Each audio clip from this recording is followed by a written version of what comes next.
And gentlemen, let's have some fun. Tonight we are reading.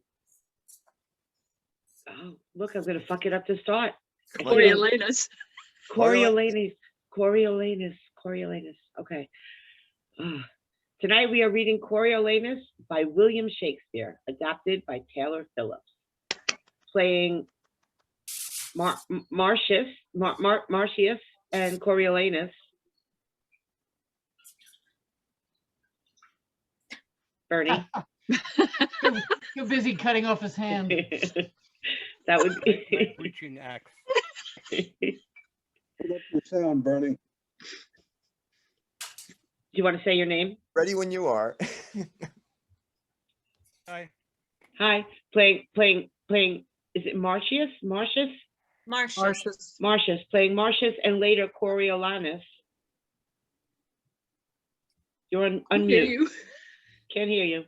Your mic is too low. You're unmuted, but you need to turn the mic up. There you go.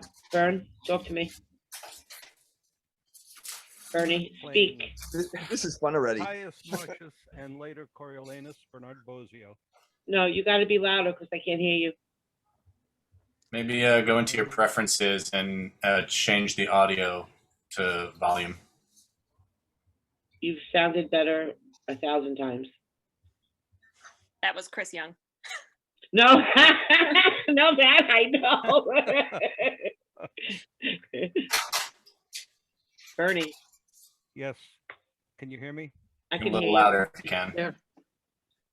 Oh, okay. That's good. All right. Far better. Yes, Great. there you go. Speak in a normal voice. Bernard Bozio. Yeah, well, yeah, like we're going to just do that. Here we go. Ladies and gentlemen, let's have some fun. Tonight we are reading Coriolanus by William Shakespeare, adapted by Taylor Phillips. Playing Marcius and Coriolanus. Bernard Bozio. Playing Menenius, first soldier. Shelia Spencer. Playing Sicinius and second soldier and watch. Okay. Playing Volumnia, third citizen. Valerie O'Hara. Playing Orphidius, senator, messenger, gentlewoman, Adele, sixth citizen. David Mackler. Playing Cominius, lieutenant, fourth citizen and second messenger. Michael Janove. Playing Brutus, soldier, first conspirator, and young Marcius. Christopher Young. Playing Valeria, first citizen, Antium, citizen, third conspirator, second messenger, Corioli, senator, and the messenger. Haley Lynn. Playing Lartius, fifth citizen, second serving man, second conspirator, and messenger. Marty Goldberg. Playing Virgilia, second citizen, first serving man, messenger, and lord. Lisbo. Act 1, Scene 1. Rome, a street. Enter a company of mutinous citizens with staves, clubs, and other weapons. Before we proceed any further, hear me speak. You are all resolved rather to die than to famish? Resolved. First, you know that Caius Marcius is chief enemy to the people. We know it. We know it. Let us kill him, and we'll have corn at our own price. Is it a No verdict? more talk. Oh, no Is more it a talking on it. Let it be done. Away, away. Oh, I'm sorry. No more talking. Let's be done. Be gone. Away, away. One word, good citizen. We are accounted poor citizens. The patricians good. What authority surfeits on would relieve us. The leanness that afflicts us, the object of our misery, is as an inventory to particularize their abundance. Our sufferance is a gain to them. Let us revenge this with our pikes ere we become rakes. For the gods know I speak this in hunger for bread, not in thirst for revenge. Would you proceed, especially against Caius Marcius? Oh, against him first. He's a very dog to the commonalty. Consider what services he has done for his country. Very well, and could be content to give him good report for it, but that he pays himself with being proud. Nay, but speak not maliciously. I say unto you, what he hath done famously, he did it to that end. Though soft-conscious men can be content to say it was for his country, he did it to please his mother, and to be portly proud, which he is even to the altitude of his virtue. What he cannot help in his nature, you account a vice in him? You must in no way say he is covetous. He hath faults with surplus to tire in repetition. What shouts are these? The other side of the city is risen. Why seek we prating here? To the capital! Enter Menenius. Soft. Who comes here?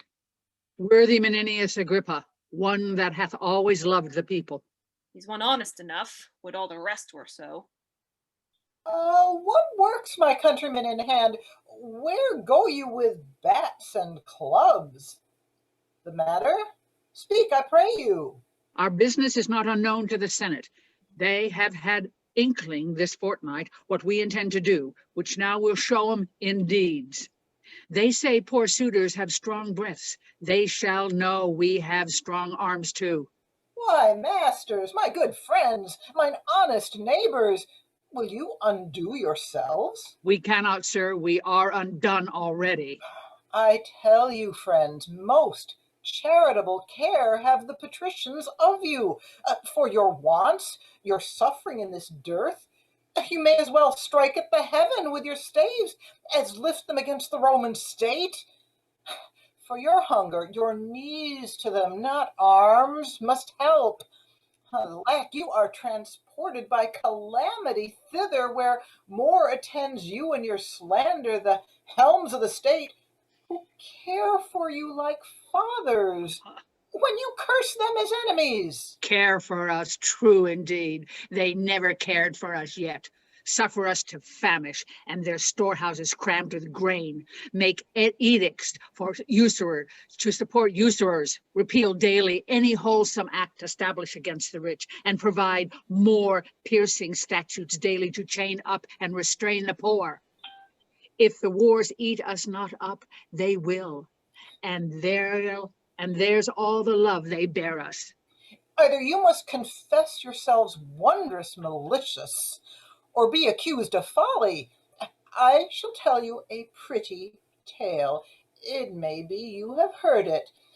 There was a time when all the body's members rebelled against the belly, thus accused it, that only like a gulf it did remain in the midst of the body, idle and unactive, still cupboarding the viand, never bearing like labor with the rest, where the other instruments did see and hear, devise, instruct, walk, feel, and mutually participate, did minister unto the appetite and affection common of the whole body. The belly answered. Well, sir, what answer made the belly? Sir, I shall tell you, with a kind of smile which ne'er came from the lungs, but even thus, for look you, I may make the belly smile as well as speak. It tauntingly replied to the discontented members, the mutinous parts that envied his receipt. Even so, most fitly as you malign our senators, for that they are not such as you. Your belly's answer, what? The kingly crowned head, the vigilant eye, the counselor's heart, the arm, our soldier, our steed, the leg, the tongue, our trumpeter, with other muniments and petty helps, should by the cormorant belly be restrained? Who is the sink of the body? Well, what then? The former agents, if they did complain, what could the belly answer? Note me this, good friend. Your most grave belly was deliberate, not rash, like his accusers, and thus answered. True it is, my incorporate friends, quoth he, that I receive the general food at first, which you do live upon, and fit it is because I am the storehouse and the shop of the whole body. But if you do remember, I send it through the rivers of your blood, even to the court, the heart, to the seat of the brain, and through the cranks and offices of man, the strongest nerves and small inferior veins from me receive that natural competency whereby they live. And though that all at once you, my good friends, this says the belly, mark me, Ah, sir, well. though all at once cannot see what I do deliver out to each, yet I can make my audit up that all from me do back receive the flower of all, and leave me but the bran. What say you to it? It was an answer. How apply you this? The senators of Rome are this good belly, and you the mutinous members. For examine their counsels and their cares, digest things rightly touching the weal of the common. You shall find no public benefit which you receive, but it proceeds or comes from them to you, and no way from yourselves. What do you think? You, the great toe of this assembly. I, the great toe. Why the great toe? Oh, for that being one of the lowest, basest, poorest of this most wise rebellion, thou goest foremost. Thou rascal, thou art worse in blood to run, leadst first to win some vantage. But make you ready your stiff bats and clubs. Rome and her rats are at the point of battle. The one side must have bail. Enter Caius Marcius. Hail, noble Marcius. Thanks. What's the matter, you dissentious rogues? That rubbing the poor itch of your opinion, you make yourself scabs. We have ever your good word. He that will give good words to thee will flatter beneath abhorring. What would you have, you curs, that like nor peace nor war? The one affrights you, the other makes you proud. He that trusts you where he should find you lions finds you hares, where foxes geese. You are no surer, no, than is the coal of the fire upon the ice or hailstone in the sun. Your virtue is to make him worthy whose offense subdues him, and curse that justice did it. Who deserves greatness deserves your hate, and your affections are a sick man's appetite. Hang you! Trust you? Ha! With every minute you do change your mind and call him noble that was now your hate, him vile that was your garland. What's the matter that in these several places of the city you cry against the noble Senate, who under the gods keep you in awe, which else would feed on one another? What's their seeking? For corn at their own rates, whereof they say the city is well stored. Hang 'em, they say. They'll sit by the fire and presume to know what's done in the capital. They say there's enough. Would the nobility lay aside their ruth and let me use my sword, I'd make a quarry with thousands of these quartered slaves as high as I could pick my lance. Nay, these are almost thoroughly persuaded, for though abundantly they lack discretion, yet are they passing cowardly. But I beseech you, what says the other troop? They are dissolved. Hang 'em! They said they were an hungry. Sighed forth proverbs that hunger broke stone walls, that dogs must eat, that meat was made for mouths, that the gods sent not corn for the rich men only. With these shreds they vented their complainings, which being answered and a petition granted them, a strange one, to break the heart of generosity and make bold power look pale. They threw their caps as they would hang them on the horns of the moon, shouting their emulation. Oh, what is granted them? 5 tribunes to defend their vulgar wisdoms of their own choice. One's Junius Brutus, Sicinius Velutus, and I know not. 'Sdeath. The rabble should have first unroofed the city, ere so prevailed with me. It will in time win upon power and throw forth greater themes for insurrection's arguing. This is strange. Where's Caius Marcius? Here, what's the matter? The news is, sir, the Volses are in arms. Ah, I'm glad on it. Then we shall have means to vent our musty superfluity. Enter 2 tribunes, Sicinius Velutus, Junius Brutus, with Cominius, Titus Floritius, with other senators. Ah, see The our Vol- best elders. The Volses are in arms. Oh, they have a leader, Tullus Aufidius, that will put you on to it. I sin in envying his nobility, and were I anything but what I am, I would wish me only he. You have fought together? Were half to half the world by the ears, and he upon my party, I'd revolt to make only my wars with him. He is a lion that I am proud to hunt. Then, worthy Marcius, attend upon Cominius to these wars. Is it your former promise? Sir, it is, and I am constant.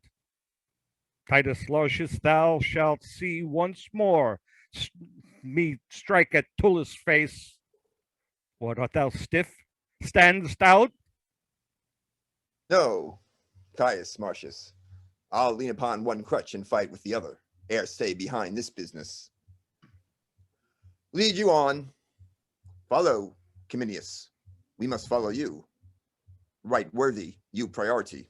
Noble Marcius. Hence to your homes, be gone. Nay, let them follow. The Volsces have much corn. Take these rats thither to gnaw their garners. Worshipful mutineers, your valor puts well forth. Pray, follow. Exeunt. Sicinius and Brutus remain. Was ever a man so proud as this Marcius? He has no equal. When we were chosen tribunes for the people. Mark you his lip and eyes? Nay, but his taunts. Being moved, he will not spare to gird the gods. The present wars devour him. He has grown too proud to be so valiant. Such a nature tickled with good success disdains the shadow which he treads at noon. But I do wonder, his insolence can brook to be commanded under Cominius. Fame at which he aims, in whom already he's well graced, cannot better be held nor more attained than by a place below the first. For what miscarried shall be the general's fault? Though he perform to the utmost of a man, and giddy censure will then cry out of Marcius, oh, if he has borne the business. Besides, if things go well, opinion that so sticks on Marcius shall, of his demerits, rob Cominius. Come, half all Cominius's honors are to Marcius, though Marcius earned them not, and all his faults to Marcius shall be honors, though indeed in aught he merit not. Let's hence and hear how the dispatch is made, and in what fashion, more than his singularity, he goes upon this present action. Exeunt. Scene 2. Coriolanus, the Senate House. Enter Tullus Aufidius with Senator of Coriolanus. So your opinion is, Aufidius, that they of Rome are entered into our councils and know how we proceed? Is it not yours? Whatever have been thought on in this state that could be brought to bodily act ere Rome hath circumvention? 'Tis not 4 days gone since I heard thence. I have the letter here. They have pressed a power, but it is not known whether for east or west. The dearth is great, the people mutinous, and it is rumored, Cominius, Martius, your old enemy, who is of Rome worse hated than you, and Titus Lartius, a most valiant Roman. These three lead on this preparation, whether 'tis bent. Most likely 'tis for you. Consider of it. By this discovery, we shall be shortened in our aim, which was to take in many towns, ere almost Rome should know we were afoot.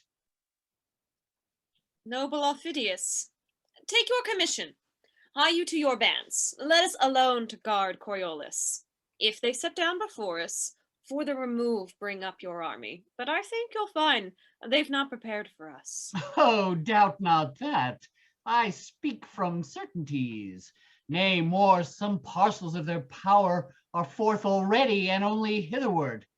I leave your honors. If we and Caius Marcius chance to meet, 'tis sworn between us we shall ever strike till one can do no more. The gods assist you.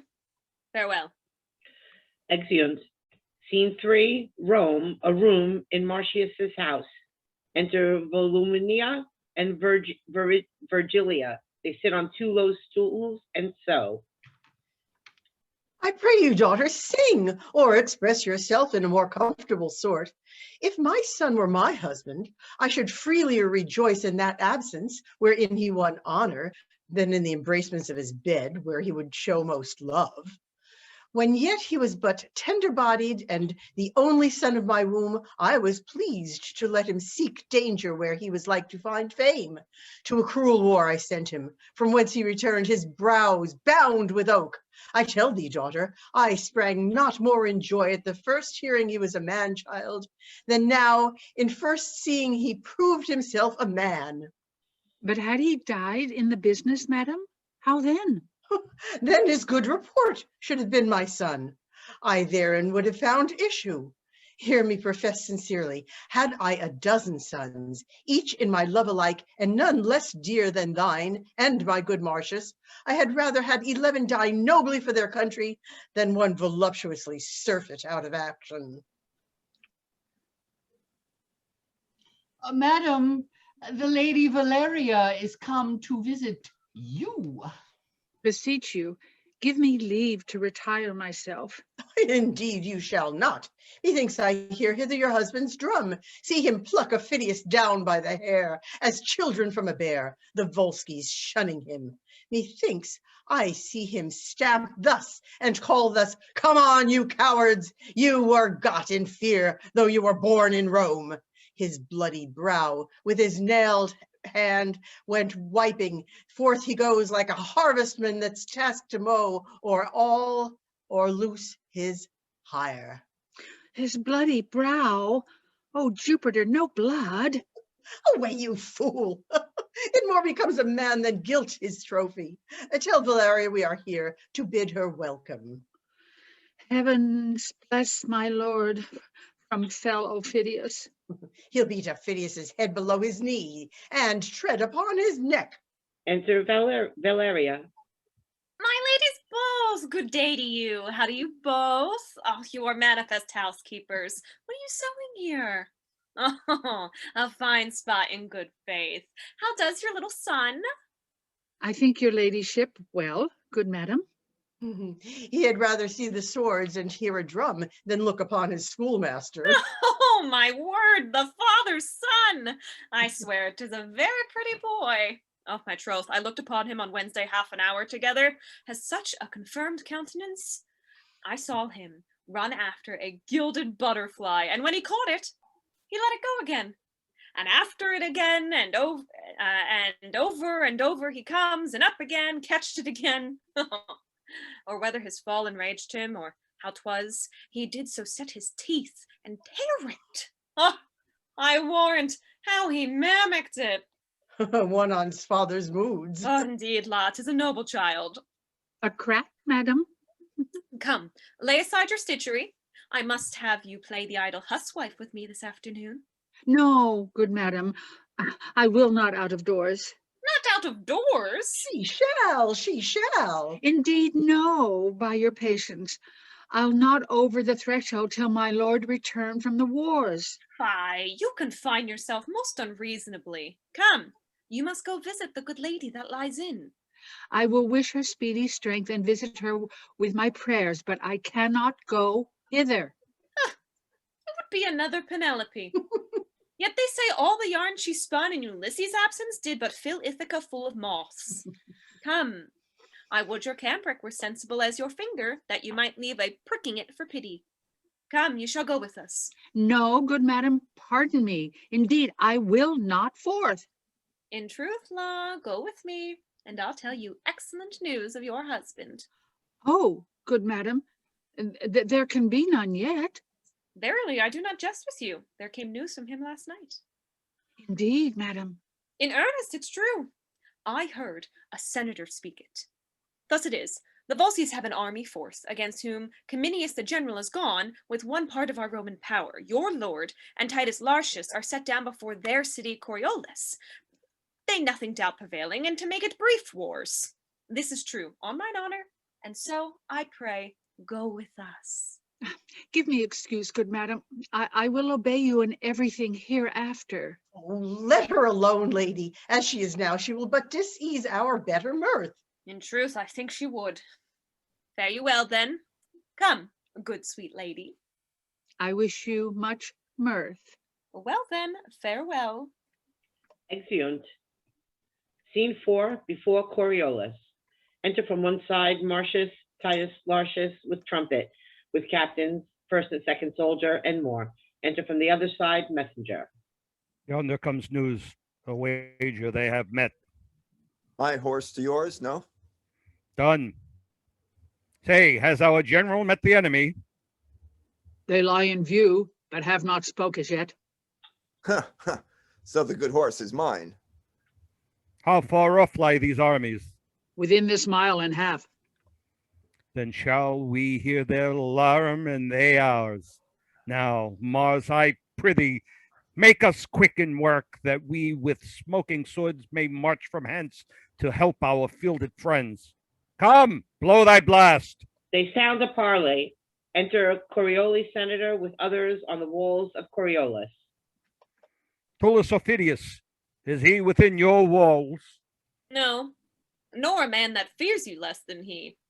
That's lesser than a little. Drum afar off. Ah, hark, our drums are bringing forth our youth. We'll break our walls rather than they shall pound us up. Our gates, which yet seem shut, we have but pinned with rushes. They'll open of themselves. Alarum far off. Hark you, far off. There is Ophidius. List what work he makes amongst your cloven army. Exit Coriolis senator from the walls. No, they are at it. Their noise be our instruction. Let us ho! Enter the army of the Volsces as through the city gates. They fear us not, but issue forth their city. Now, put your shields before your hearts and fight, with hearts more proof than shields. Advance, brave Titus. They do disdain us much beyond our thoughts, which makes me sweat with wrath. Come on, my fellows. He that retires, I'll take him for a Volsci, and him shall feel mine edge. Alarum. The Romans are beat back to their trenches. They exit with the Volsces following. Re-enter Marcius cursing with Roman soldiers. Oh, the contagion of the South light on you, you shames of Rome. You heard of boils and plagues plaster you over, that you may be abhorred farther than seen, and one infect another against a wind a mile. You souls of geese that bear the shapes of men, how have you run from slaves that apes would beat? Pluto in hell, all hurt behind, backs red and faces pale with flight and agued fear. Mend and charge home, or by the fires of heaven, I'll leave the foe and make my wars on you. Look to it. Come on. If you'll stand fast, we'll beat them to their wives as they us to our trenches. Fellows! Another alarm, the Volsces re-enter and are driven back to the gates of Coriolanus, which open to admit them. So now the gates are ope. Now prove good seconds. 'Tis for the followers fortune widens them, not for the flyers. Mark me and do the like. Marcius follows the fleeing Volsces through the gate. Soldiers remain.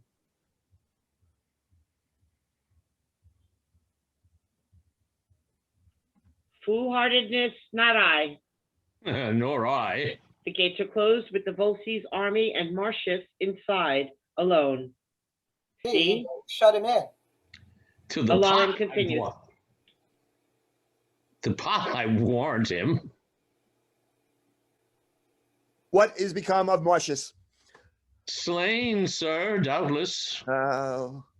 Following the flyers at the very heels, with them he enters, who upon the sudden clapped to their gates. He is himself alone to answer all the city.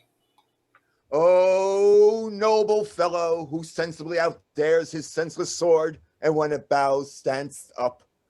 Thou wast a soldier even to Cato's wish, not fierce and terrible only in strokes, but with thy grim looks, and the thunder-like percussion of thy sounds, thou madest thine enemies shake, as if the world were feverous, and did tremble. We enter Marcius bleeding as if from Coriolanus, assaulted by the enemy. Oh, 'tis Marcius. Let's fetch him off, or make remain alike. They fight and all enter the city, exiting the stage. Scene 5, Coriolanus, a street. Enter Marcius and Titus Lartius with a trumpet. Soldiers move around the stage collecting spoils. See here these movers that do prize their hours. Ere yet the fight be done, pack up, down with them! The soldiers with spoils exit. Alarm continues, still afar off. And hark, what noise the general makes. To him! There is the man of my soul's hate, Aufidius, piercing our Romans. Then, valiant Titus, take convenient numbers to make good the city, whilst I, with those that have the spirit, will haste to help Cominius. Worthy sir, thou bleedest. Thy exercise hath been too violent for a second course of fight. Sir, praise me not. My work hath yet not warmed me. Fare you well. The blood I drop is rather physical than dangerous to me. To Aufidius thus I will appear and fight. Exit. Thou worthiest Marcius, go sound thy trumpet in the marketplace, call thither all the officers of the town, where they shall know our mind. Away! Exeunt. Scene 6, near the camp of Cominius. Enter Cominius, as in retire, with his soldiers. You, my friends, well fought. We are come off like Romans, neither foolish in our stands nor cowardly in retire. Believe me, sirs, we shall be charged again. Whiles we have struck by interments and conveying gusts, we have heard the charges of our friends. The Roman gods lead their successes as our own. Thy news? Yes.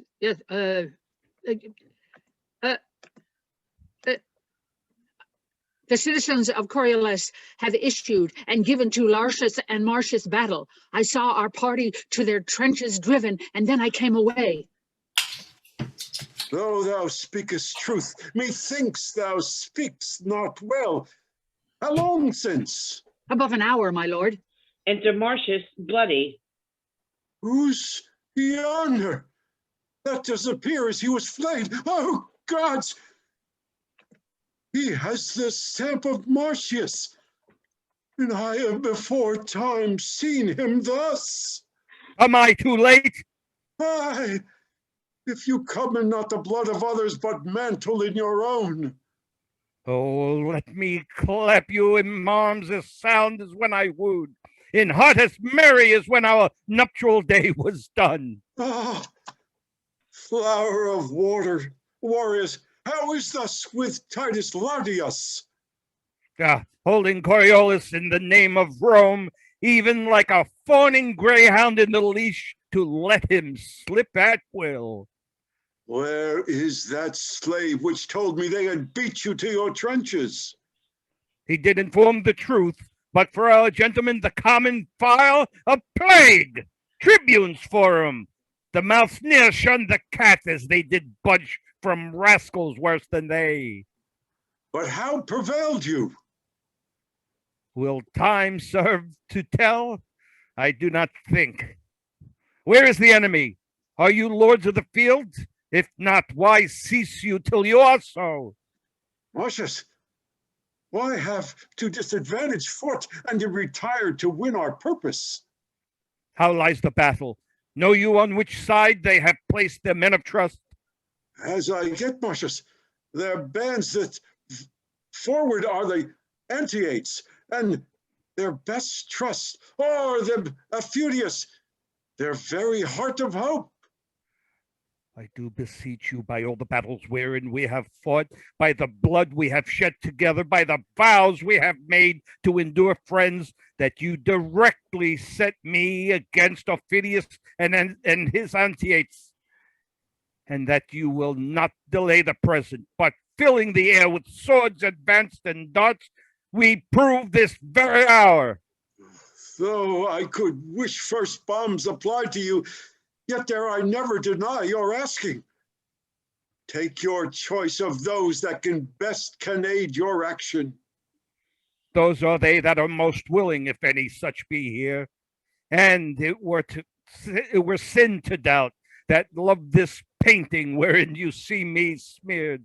If any fear lesser his person than an ill report, if any think brave death outweighs bad life, and that his country's dearer than himself, let him alone. Or so many so minded wave thus to express his disposition, and follow Marcius! He waves his sword. All the soldiers shout and wave their swords, take him up in their arms, and cast up their caps. Oh, me alone! Make you a sword of me?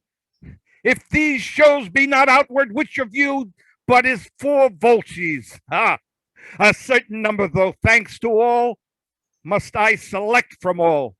The rest shall bear the business in some other fight, and cause will be obeyed. Please you to march, and I shall draw out my command, which men are best inclined. March on, my fellows, make good this ostentatious, and you shall divide in us with us. Exeunt. Scene 7, the gates of Coriolanus. Titus Lartius, having set a guard upon Coriolanus, going with drum and trumpet toward Cominius and Marcius, enters with the lieutenant, soldiers, and a scout. So let the ports be guarded. Keep your duties as I have set them down. If I do dispatch those sentries to our aid, the rest will serve for a short holding. If we lose the field, we cannot keep the town. Hence, shut your gates upon us. Come to the Roman camp, conduct us. Exeunt in several directions. Scene 8, a field of battle. Alarum, as in battle, enter Marcius and Ophidius at several doors. I'll fight with none but thee, for I do hate thee worse than a promise breaker. We hate alike.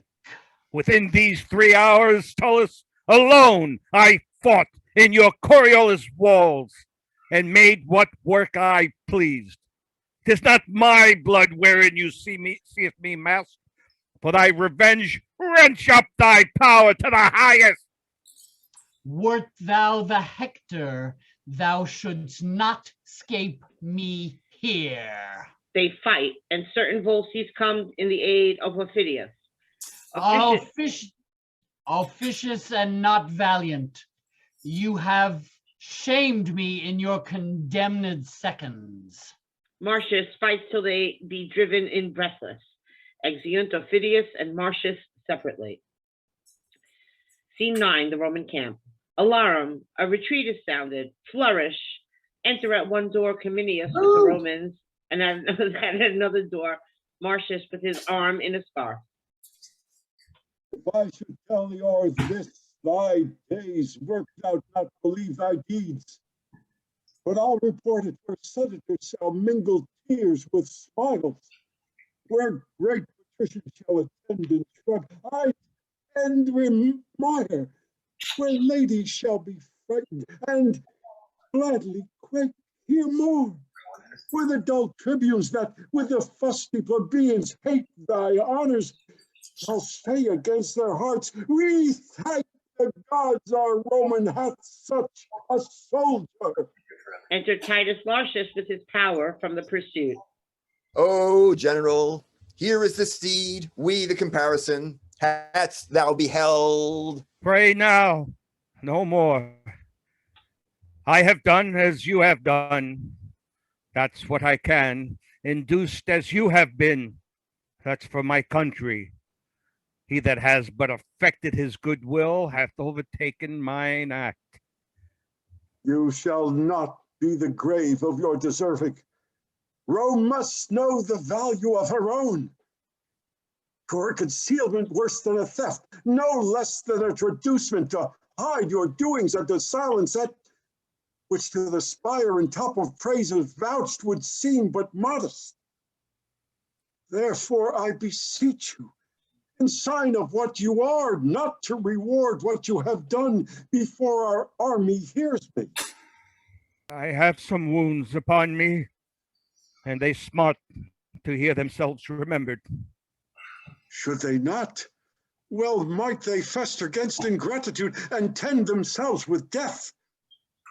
Of all the horses whereof we have taken good and good store, of all the treasure in this field achieved and city, we render you the 10th, to be sent forth before the common distribution at your own choice.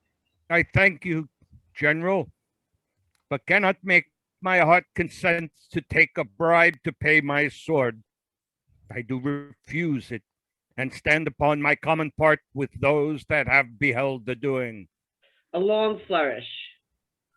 The Romans cry, Marcius, Marcius, Marcius, Marcius. and cast up their caps and lances. Cominius and Lartius stand bare. May these same instruments which you profane never sound more. When drums and trumpets shall in the field prove flatterers, let courts and cities be made of false-faced soothing. When steel grows soft as the parasite's silk, let him be made an oviter for the wars.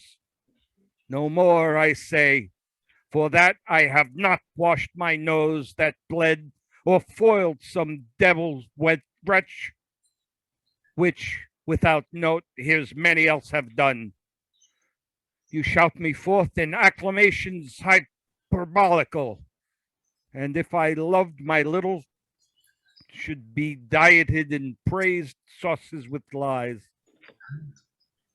Too modest are you, more cruel to your good report than grateful to us that give you truly. By your patience, if against yourself you be incensed, you put like one that means his proper harm in manacles, and reasons safely with you. Therefore be it known as to us, to all the world, that Cassius Marcius wears this war's garland, in token of which my noble steed, known to the camp, I give him with all his trim belongings. And from this time, for what he did before Coriolanus, call him with all thy applause and clamor of the host, Marcius Callius Coriolanus, bear thy addition nobly ever. Flourish, trumpets sound, and drums. A garland is put about Marcius. Marcius Caius Coriolanus. From here on out, Marcius is now Coriolanus. I will go wash, and when my face is fair, you shall perceive whether I blush or no. Howbeit, I thank you. I mean to stride your steed, and at all times to undercrest your good addition to the fairness of my power. So, to our tent, where'er we do repose us, we will write to Rome of our success. You, Titus Lardius, must to Corleo's back. Send us to Rome the best with whom we may articulate for their own good and ours. I shall, my lord. Have we no wine here? Go we to our tent. The blood upon your visage dries. 'Tis time it should be looked at. Come. A flourish of cornets. Exeunt. Scene 10, the camp of the Volsces. Enter Tullus Aufidius, bloody, with a group of soldiers. The town is taken. 'Twill be delivered back on good condition. Condition? I would I were a Roman, for I cannot, being a Volsci, be that I am. Condition? What good condition can a treaty find in the part that is at mercy? 5 times, Marcius, I have fought with thee. So often hast thou beat me, and wouldst do so, I think, should we encounter as often as we eat. By the elements, if e'er again I meet him beard to beard, he's mine, or I am his. Mine emulation hath not that honor in it it had. For where I thought to crush him in an equal force, true sword to sword, I'll potch at him some way, or wrath or craft may get him. He's the devil. Bolder, though not so subtle, my valor's poisoned with only suffering stain by him. For him shall fly out of itself, nor sleep, nor sanctuary, being naked, sick, nor fame, nor capital, the prayers of priests, nor times of sacrifice, embarkments of all fury shall lift up their rotten privilege and custom gainst my hate to Marcius. Where I find him, were it at home, upon my brother's guard, even there, against the hospitable cannon, would I wash my fierce hand in his heart. Go you to the city, learn how 'tis held, and what they are that must be hostages for Rome. Bring me word thither, how the world goes, that to the pace of it, I may spur on my journey. I shall, sir. Exeunt. Aufidius through one door, soldiers through another. Act 2, Scene 1. Enter Menenius with Sicinius and Brutus. Augur tells me we shall have news tonight. Good or bad? Not according to the prayer of the people, for they love not Marcius. Nature teaches beasts to know their friends. Pray you, or what does the wolf love? The lamb. Aye, to devour him, as the hungry plebeians would the noble Marcius. He is a lamb indeed that basks like a bear. He's a bear indeed that lives like a lamb. You two are old men. Tell me one thing that I shall ask you. In what enormity is Marcius poor in that you two have not in abundance? He's poor in no one fault, but stored with all, Especially in pride. and topping all others in boasting. This is strange. Now, do you two know how you are censured here in the city? I mean, of us of the right-hand file. Do you? Why, how are we censured? You blame Marcius for being proud. Oh, that you could turn your eyes toward the napes of your necks and make but an interior survey of your good selves. Oh, that you could. What then, sir? Why, then you should discover a brace of unmeriting, proud, violent, testy magistrates, alias fools, as any in Rome.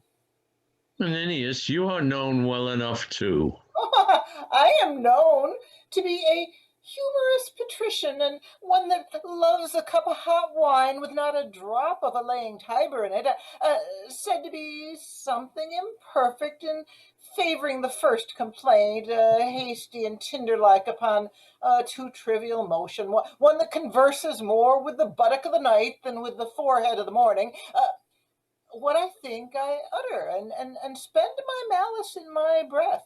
What harm can you, Bison conspicuities, glean out of this character, if I be known well enough too? Come, sir, come. We know you well enough. You are understood to be a perfect giver for the table than a necessary bencher in the capital. You know neither me, yourselves, nor anything. You are ambitious for poor knaves' caps and legs. You wear out a good, wholesome forenoon in hearing a cause, and then rejourn the controversy to a second day of audience. When you are hearing a matter between party and party, you make faces like mummers, set up the bloody flag against all patience, and dismiss the controversy bleeding, the more entangled by your hearing. All the peace you make in their cause is calling both the parties knaves. You are a pair of strange ones. Our very priests must become mockers if they shall encounter such ridiculous subjects as you are. Yet you must be saying Marcius is proud, who, in a cheap estimation, is worth all your predecessors since Deucalion, though peradventure some of the best of them were hereditary hangmen. Good e'en to your worships. More of your conversation would infect my brain. Being the herdsman of the beastly plebeians, I will be bold to take my leave of you. He begins to exit. Brutus and Sicinius stand aside. Enter Volumnia, Virgilia, and Valeria. How now, my as fair as noble ladies? Oh, whither do you follow your eyes so fast? Honorable Menenius, my boy Marcius approaches. Ah, Marcius is coming home? Aye, worthy Menenius, and most prosperous approbation. Oh, take my cap, Jupiter, and I thank thee. Oh, Marcius coming home. Nay, 'tis true. Look, here's a letter from him. Oh, is he not wounded? He was wont to come home wounded. Oh, no. Oh, he is wounded. I thank the gods for it. So do I too, if it be not too much. Brings he victory in his pocket, the wounds become him. Has he disciplined Aufidius soundly? Titus Lartius writes they fought together, but Aufidius got off. And 'twas time for him too, I'll warrant him that. And he had stayed by him, I would not have been so disused for all the chests and coriolas and the gold that's in them. Is the Senate possessed of this? Good ladies, let's go. Yes. The Senate has letters from the general, wherein he gives my son the whole name of the war. He hath in this action outdone his former deeds doubly. In troth, there's wondrous things spoke of him. The gods grant them true. True? I'll be sworn they are true. Where is he wounded? God save you, good worships. Marcius is coming home. He has more cause to be proud. Where is he wounded?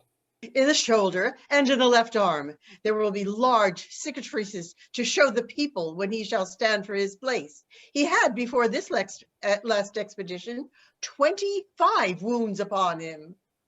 Now it's 27. Every gash was an enemy's grave. A shout and flourish.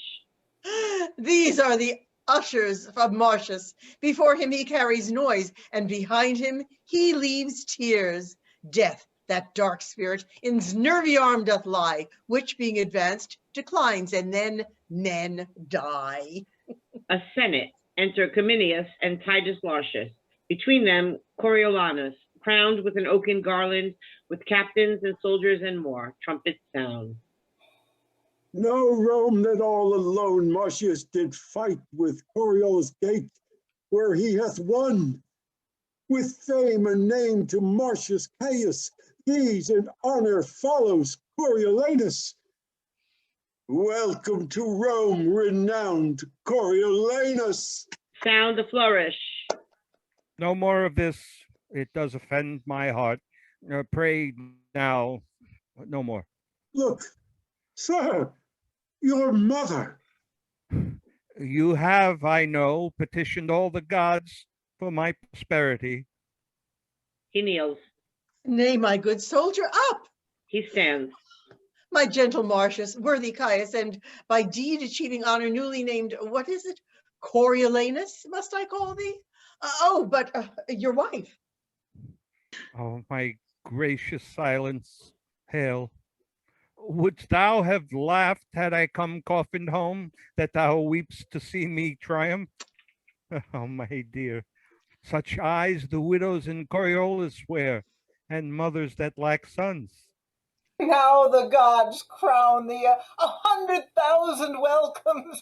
I could weep and I could laugh. I'm light and heavy. Welcome.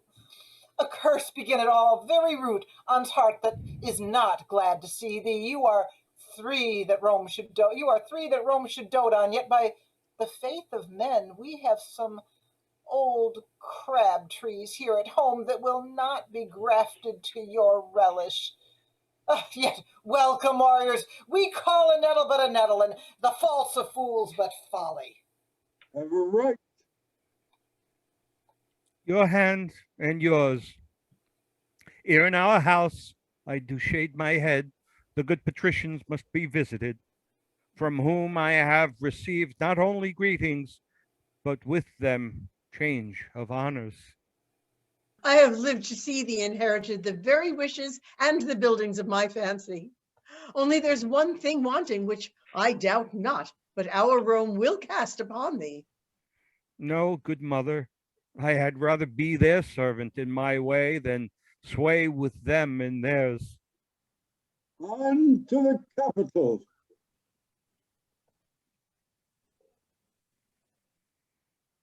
All tongues speak of him, and the leered sights are spectacled to see him.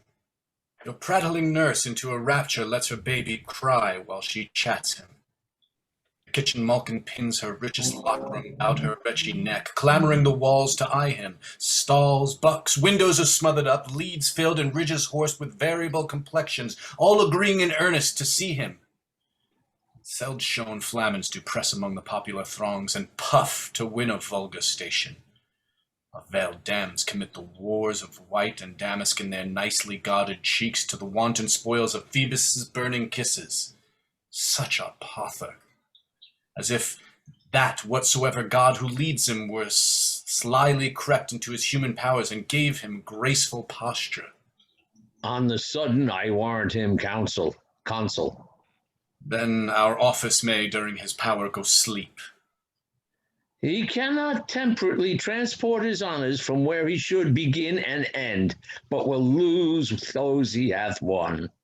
In that there's comfort. Doubt not the commoners for whom we stand.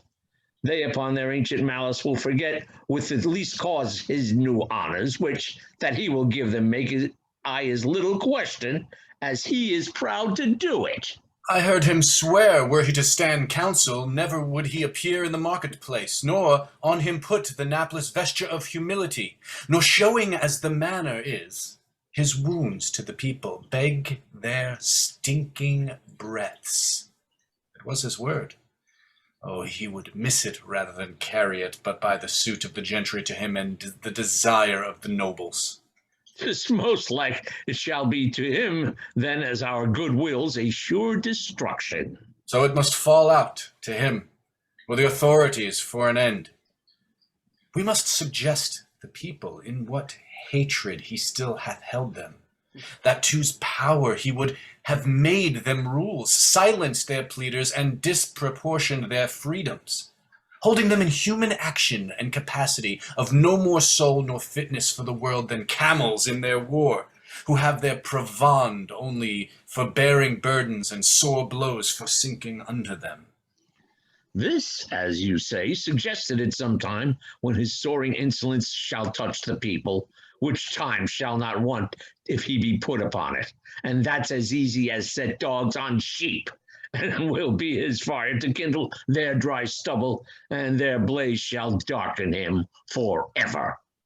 Enter a messenger. What's the matter? You are sent for the capital.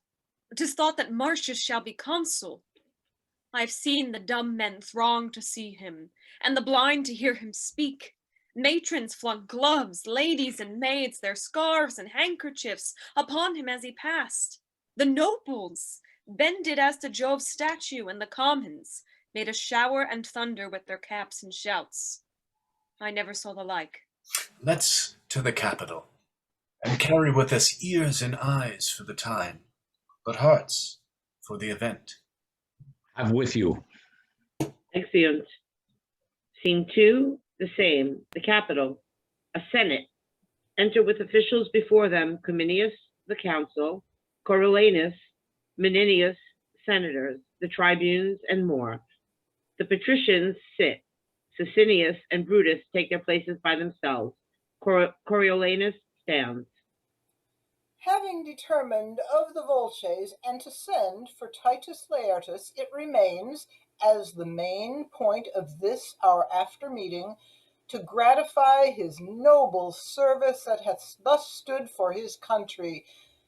Therefore please you, most reverend and grave elders, to desire the present consul and last general in our well-found success to report a little of that worthy work performed by Marcius Caius Coriolanus, whom we met here both to thank and to remember with honors like himself. We are Coriolanus. convented upon a pleasing treaty in our hearts, inclinable to honor and advance the theme of our assembly. Which the rather we shall be blessed to do if he remember a kinder value of the people than he hath hereto prized them at. That's off.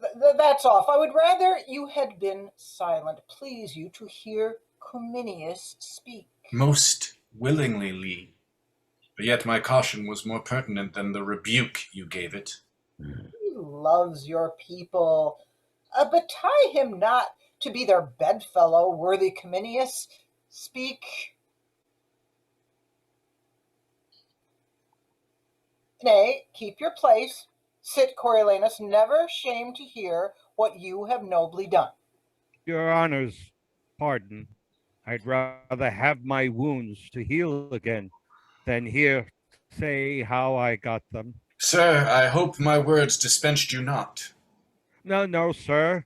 Yet oft when blows have made me stay, I fled from words. You soothe not, therefore hurt not. But your people, I love them as they weigh. Pray now, sit down. I had rather have one scratch my head in the sun when the alarm was struck than idly sit to hear my nothings monstered. Exit Coriolanus. Masters of the people, your multiplying spawn, how can he flatter that thousands to one good one when you now see he had rather venture all his limbs for honor than one on ears to hear it? Proceed, Cominius. I shall lack voice. The deeds of Coriolanus shall not be uttered feebly. It is held that valor is the chiefest virtue and most dignifies the haver. If it be the man I speak of, cannot in the world be singly counterposed. At 16 years, when Tarquin made a head for Rome, he fought beyond the mark of others. Tarquin's self he met and struck him on his knee. In that day's feat, when he might act the woman in the scene, he proved best man in the field, and for his meed was brow bent with the oak. His pupil and man entered thus, he waxed like a sea, and in the blunt of 17 battles since, he lurched all swords of the garland. for his last before, and in Coriolanus, let me say I cannot speak him home. He stopped the flyers, and by his rare example made the coward turn terror in sport. His sword, death's stamp, where it did mark, it took from face to foot. He was a thing of blood, whose every motion was timed with dying cries. Alone he entered the mortal gate of the city, which he painted with shunless destiny. Ageless came off, and with sudden reinforcement struck Coriolanus like a planet. Now all's his. When by and by the din of war gained pierce his ready sense, then straight his doubled spirit re-quickened, whetted flesh but flavigate. And to the battle came he, where he did run, reeking o'er the lives of men, as if 'twere a perpetual spoil. Until we called both field and city ours, he never stood to ease his breast with panting. Worthy man. He cannot but with measure fit the honors which we devise him. He's right noble. Let him be called for. He doth appear. To the Senate, Coriolanus, are well pleased to make thee counsel. I do owe them still my life and services. It then remains that you do speak to the people. I do beseech you, let me o'erleap that custom, for I cannot put on the gown, stand naked, and entreat them for my wound's sake to give their suffrage. Please you that I may pass this doing. Sir, the people must have their voices, neither will they bate one jot of ceremony. Put them not to it, pray you.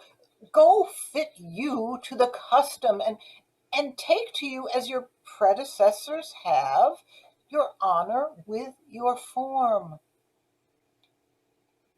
It is a part that I shall blush in acting, and might well be taken from the people. Mark you that? To brag unto them, thus I did, and thus, showing them the unaching scars which I should hide, as if I had received them for their hire of their breath only. Do not stand upon it. We recommend to you, tribunes of the people, our purpose to them, and to our noble consul wish we all joy and honor. To Coriolanus come all joy and honor. Flourish, Cornus, then Exeunt. Sicinius and Brutus remain. You see how he intends to use the people. They perceive his intent. He will require them as if he did condemn when he requested should be in them to give. Come, we will inform them of our proceedings here. On the marketplace, I know they do attend us. Exeunt. Scene 3 the same. The forum. Enter first, second, and third citizen. Once, if you do require our voices, we ought not to deny him. We may, sir, if we will. We have power in ourselves to do it, but it is a power that we have no power to do it for.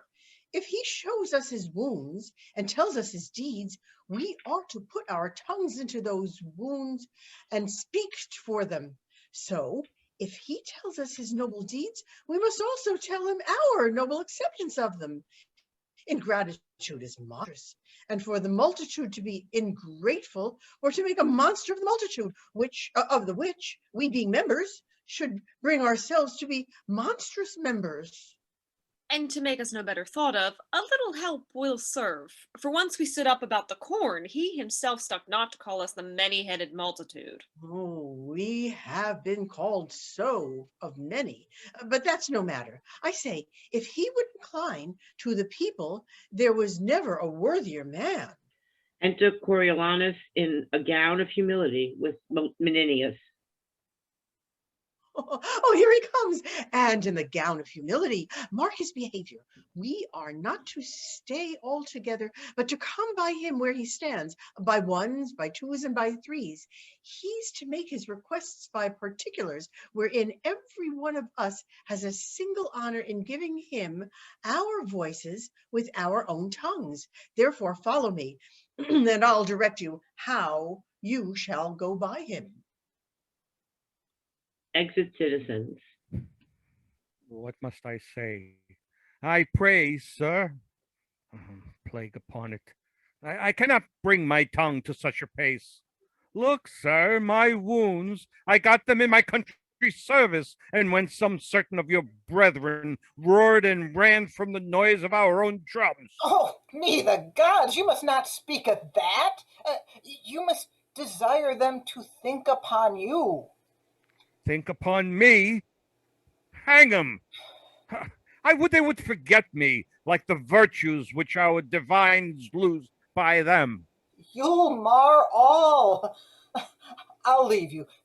Pray you, speak to 'em. I pray you in wholesome manner. Bid them wash their faces and keep their teeth clean. So here comes a brace. You know the cause, sir, of my standing here. We do, sir. Tell us what hath brought you to it. Mine own desert. Your own, sir. Aye, but not mine own desire. How not your own desire? No, sir, 'twas never my desire yet to trouble the poor with begging. You must think if we give you anything we hope to gain by you. Well then, I pray, your price of the consulship. The price is to ask it kindly. Kindly, sir, I pray, let me have.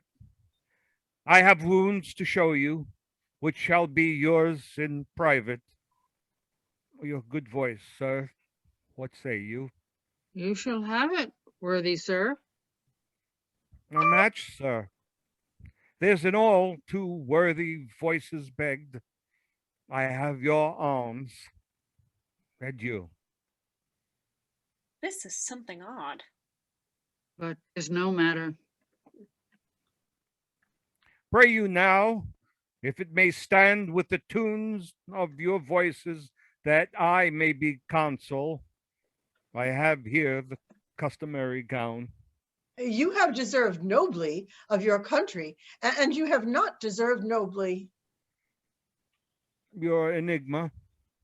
You have been a scourge to her enemies.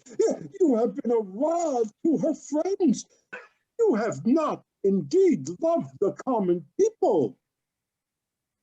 You should account me the more virtuous that I have not been common in my love.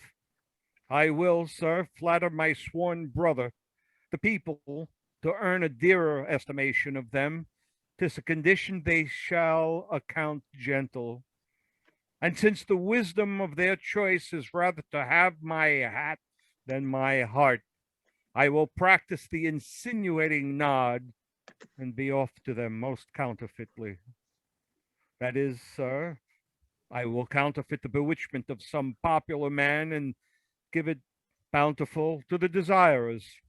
Therefore, beseech you, I may be consul. We hope to find you our friend, and therefore give you our voices heartily. You have received many wounds for your country. I will not seal your knowledge with showing them. I will make much of your voices, and so trouble you no farther. The gods give you joy, sir, heartily. Most sweet voices. Better it is to die, better to starve, than crave the hire which first we do deserve. Why in this wolvish toad should I stand here to beg of Hob and Dick that does appear their needless vouches? Custom calls me to it. What custom wills in all things should we do to it? The dust on antique time would lie unswept, and mountainous error be too highly heaped for truth to o'erpeer.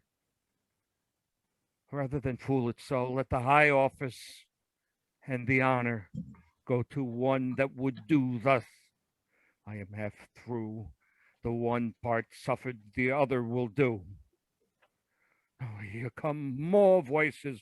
Your voices, for your voices I have fought, watched for your voices bear of wounds 24 odd.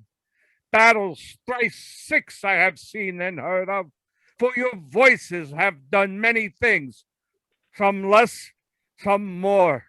Your voices, indeed, I would be consul. He has done nobly and cannot go without any honest man's voice.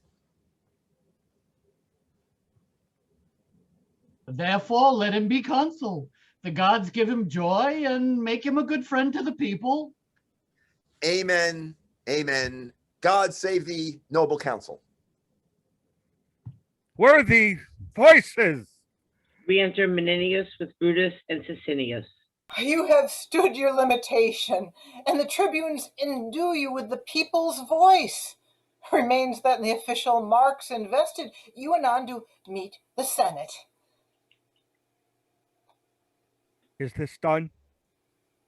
The custom of request you have discharged. The people do admit you, and you are summoned to meet anon upon your approbation. Where? At the Senate House? There, Coriolanus. May I change these garments? Oh, you may, sir. That I'll straight do, and, knowing myself again, repair to the Senate House. I'll keep you company. Will you along? We stay here for the people. Fare you well. Exit Coriolanus and Menenius. He has it now, and by his looks, methinks, 'tis warm at his heart. With a proud heart he wore his humble weeds. Will you dismiss the people? Re-enter first, second, and third citizens.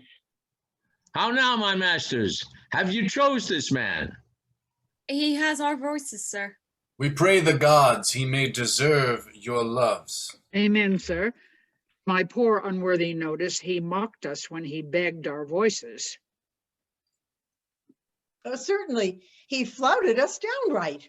No, it is his kind of speech. He did not mock us. Not one amongst us save yourself, but says he used us scornfully.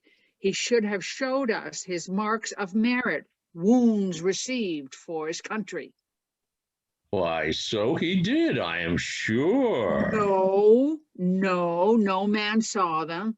He said he had wounds, which he could show in private, and with his hat, thus waving it in scorn, I would be counsel, says he, aged custom, but by your voices will not permit me. Your voices, therefore, when we granted that, here was, I thank you for your voices. Thank you, your most sweet voices. Now you have left your voices. I have no further for you. Was this not mockery? Oh, why, either you are ignorant to see it, or seeing it of such childish friendliness to yield your voices. When he had no power, but was a petty servant to the state, he was your enemy. Ever spake against your liberties and charters that you bear in the body of the well, and now arriving a place of potency and the sway of the state, if he should still malignantly remain fast foe to the plebe, your voices might be curses to yourselves. You should have said that as his worthy deeds did claim no less than what he stood for, so his gracious nature would think upon you for your voices, and translate his malice towards you into love, standing your friendly lord. Thus to have said, as you were foreadvised, hath touched his spirit and tried his inclination. From him plucked either his gracious promise, which you might, as cause had called you up, to have held him to, or else it would have galled his surly nature, which easily endures, not article tying him to aught. So putting him to rage, you should have taken the advantage of his collar and passed him unelected. Did you perceive he did solicit you in free contempt when he did need your loves? And do you think that his contempt shall not be bruising to you when he hath power to crush? Why, had your bodies no heart among you? Or had you tongues to cry against the rectorship of judgment? He's not confirmed. We may deny him yet. And will deny him. I'll have 500 voices of that sound. I twice 500, and their friends to peace them. Get you hence instantly, and tell those friends that they have chose a council that will from them take their liberties. Make them no more voice than dogs that are as oft beat for barking as therefore kept to do so. Oh, let them assemble on a safer judgment. All revoke your ignorant election. Enforce his pride and his old hate unto you. Besides, forget not with what contempt he wore the humble weed, how in his suit he scorned you, but your loves, thinking upon his services, took from you 'tis apprehension of his present porterface, which most givingly, ungravely, he did fashion after the inveterate hate he bears you. Lay a fault on us, your tribunes, that we labored no impediment between, but that you must cast your election on him. Say you chose him more after our commandment than as guided by your own true affections, and that your minds preoccupied with what you rather must do than with what you should, made you against the grain to voice him counsel. Lay the fault on us. Aye, spare us not. Say we read lectures to you, how youngly he began to serve his country, how long continued, and what stock he springs of, that hath besides well in his person wrought to be set high in place. We did commend to your remembrances, but you have found scaling his present bearing with his past, that he's your fixed enemy, and revoke your sudden approbation. Say you ne'er had done it, harp on that still, but by our putting on. And presently, when you have drawn your number, repair to the capital. We will so. Almost all repent in their election. Let them go on. This mutiny were better put in hazard than stay passed out for greater wrath. As his nature is, he fall in rage with their refusal, both observe and answer the vantage of his anger. To the capital, come. We will be there before the stream of the people, and this shall seem as partly 'tis their own, which we have goaded onward. Exeunt. Act 3, Scene 1. Rome, a street. Cornets. Enter Coriolanus, Menenius, all the gentry, Cominius, Titus Lartius, and other senators. Tullus Aufidius then had made new head. He had, my lord, and that it was which caused our swifter composition. So then the Volsces stand, but as at first, ready when time shall prompt them to make road upon us again. They are warned, Lord Counsel, so that we shall hardly in our ages see their banners wave again. Or you, Aufidius. On safeguard he came to me and did curse against the Volsces, for they had so vilely yielded the town. He is retired to Antium. Spoke he of me? He did, my lord. How? What? How often he had met you sword to sword, that of all things upon the earth he hated your person most, that he would pawn his fortunes to hopeless restitution, so he might be called your vanquisher. At Antium lives he. At Antium. I wish I had cause to seek him there, to oppose his hatred fully. Welcome home. Behold, these are the tribunes of the people, the tongues of the common mouth. I do despise them, for they do prank them in authority against all noble sufferance. Ask no further. Ah, what is this? It will be dangerous to go on no further. What makes this change? The matter? thee not pass the noble and the common? Cominius, no. Have I had children's voices? I shall to the marketplace. The people are incensed against him. Stop! All will fail in broil. Are these your herd? Must these have voices that can yield them now and straight disclaim their tongues? What are your offices? You being their mouths, why rule you not their teeth? Have you not set them on? Be calm, be calm. It is a purpose thing and grows by plot to curb the will of the nobility. Suffer it and live with such as cannot rule nor ever will be ruled. Call it not a plot. The people cry, you mocked them, and of late, when corn was given them gratis, you repined, scandaled the suppliants for the people, called them time-leapsers, flatterers, foes to nobleness. Why, this was known before. Not to them all. Oh, have you informed them, Sithens? How? I inform them? You are like to do such business. Not unlike each way to better yours. Why then should I be consul?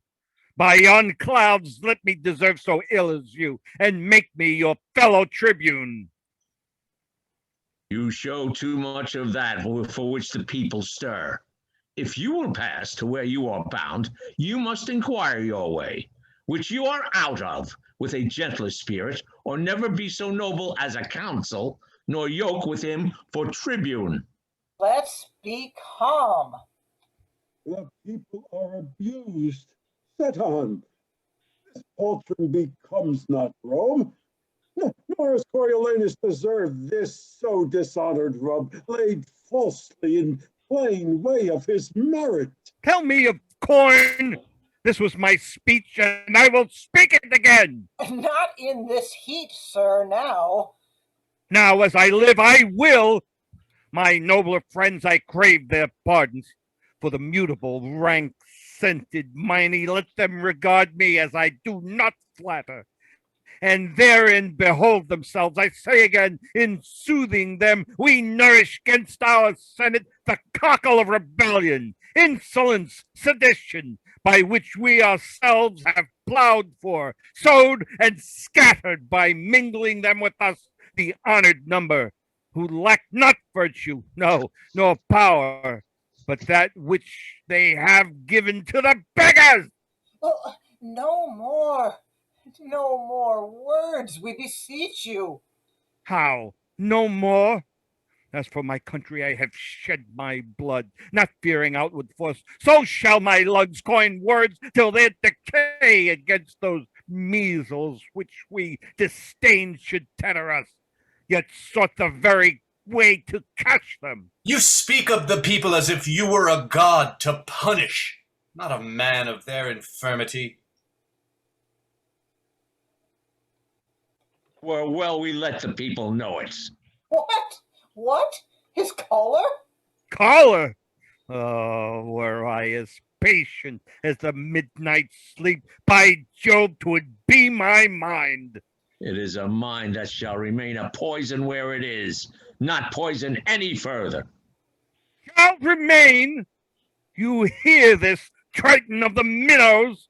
Mark you his absolute shall. Us from the cannon. Shall? Oh, good but most unwise patricians, why, you grave but reckless senators, have you thus given Hydra here to choose an officer that with his peremptory shall, being not the horn or noise or the monsters, wants not spirit, to say he'll turn your current in a ditch and make your channel his? If he have power, then veil your ignorance. If none, awake your dangerous lenity. If you are learned, be not as common fools. If you are not, let them have cushions by you. You are plebeians, if they be senators, and they are no less when both your voices blended, the greatest taste most palates theirs. They choose their magistrate, and as such a one as he who puts his popular shall, against a graver bench than ever frowned in Greece. By Jove himself, it makes the consul base, and my soul aches to know when two authorities are up, neither supreme, how soon confusion may enter twixt the gap of both and take the one by the other. Whoever gave that counsel to give forth the corn of the storehouse gratis, and 'twas used sometime in Greece, though there the people had more absolute power. I say they nourished disobedience, fed the ruin of the state. Why shall the people give one that speaks thus their voice? I'll give my reasons more worthier than their voices. They know the corn was not our recompense, resting well assured they ne'er did service for it. Being pressed to the war, even when the navel of the state was touched, they would not thread the gates. This kind of service did not deserve corn gratis. Being in the war, their mutinies and revolts, wherein they showed most valor, spoke not for them. The accusation which they have often made against the Senate, all cause unborn, could never be the native of our so frank donation. Well, what then? How shall this bosom multiplied digest the Senate's courtesy? Let deeds express what's like to be their words. We did request it. We have a greater poll, and in true fear they gave us our demands. Thus we debase the nature of our seats and make the rabble call our cares fears, which will in time break ope the locks of the Senate and bring in the crows to peck the eagles. Enough. Enough with over measure. No, take more.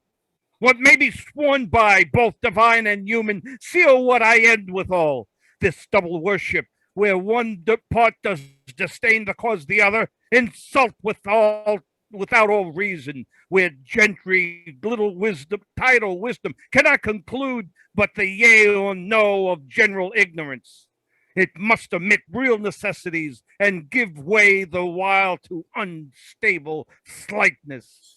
Purpose so barred, it follows nothing is done to purpose. Therefore beseech you, you that will be less fearful than discreet, that love the fundamental part of state more than you doubt the change on it, that prefer a noble life before a long, and wish to jump a body with a dangerous physic that's sure of the death without it, at once pluck out the multitudinous tongue. Let them not lick the sweet which is their poison.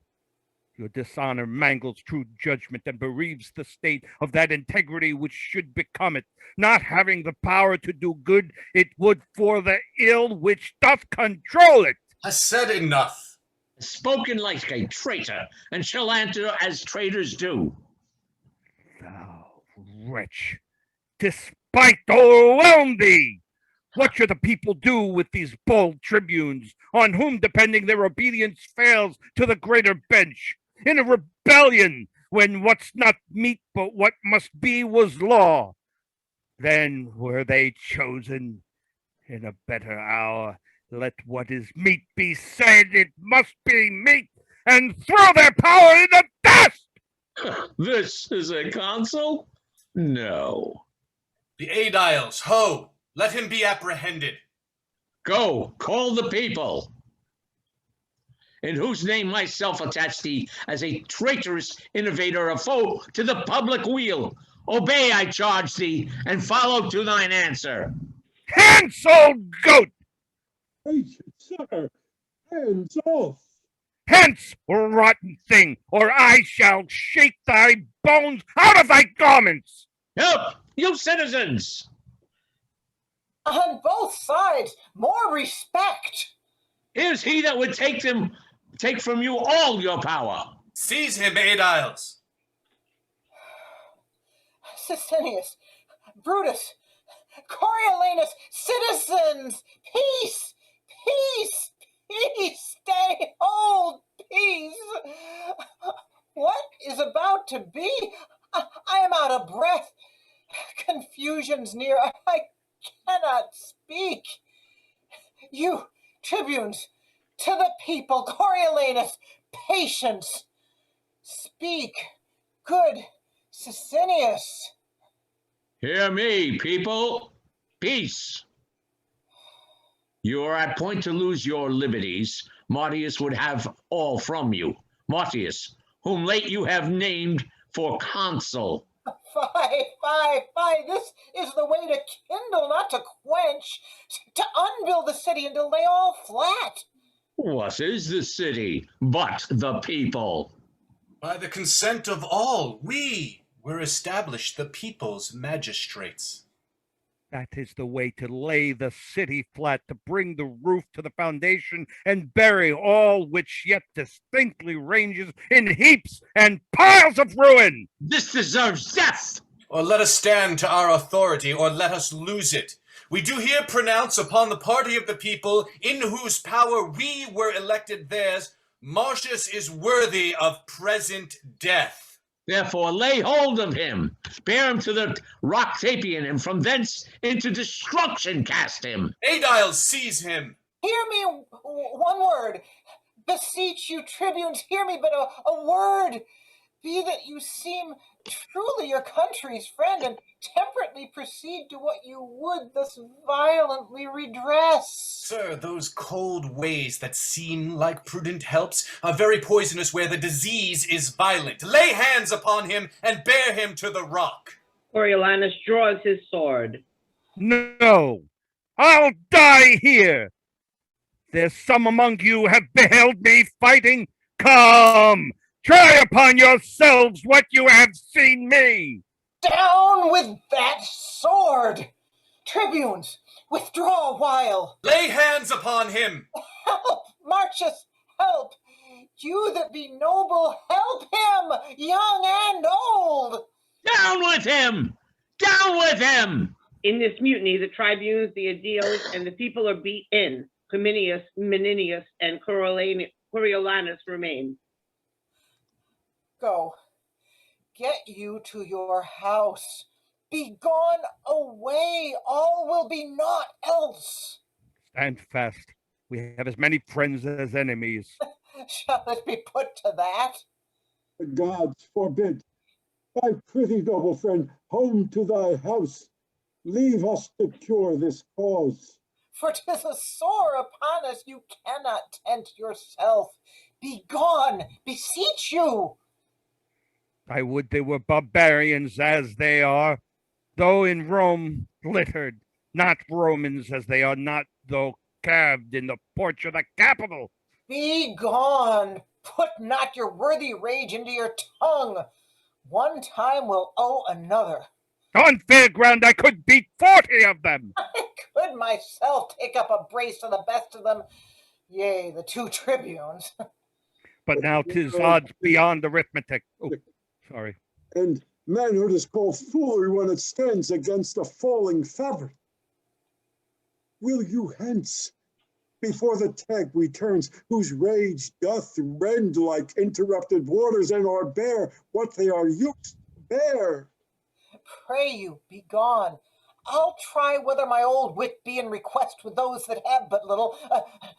This must be patched with cloth of any color. Nay, come away. Exit Coriolanus and Cominius. This man hath marred his fortune. His nature is too noble for the world. He would not flatter Neptune for his trident, or Jove for the power to thunder. His heart's in his mouth. What his breast forges, that his tongue must vent. And being angry does forget that ever he heard the name of death. Ah, what the vengeance! Could he not speak 'em fair? A noise within. Ah, here's goodly work. Re-enter Brutus and Sicinius with the rabble of citizens again. Where is this viper that would depopulate the city and be every man himself?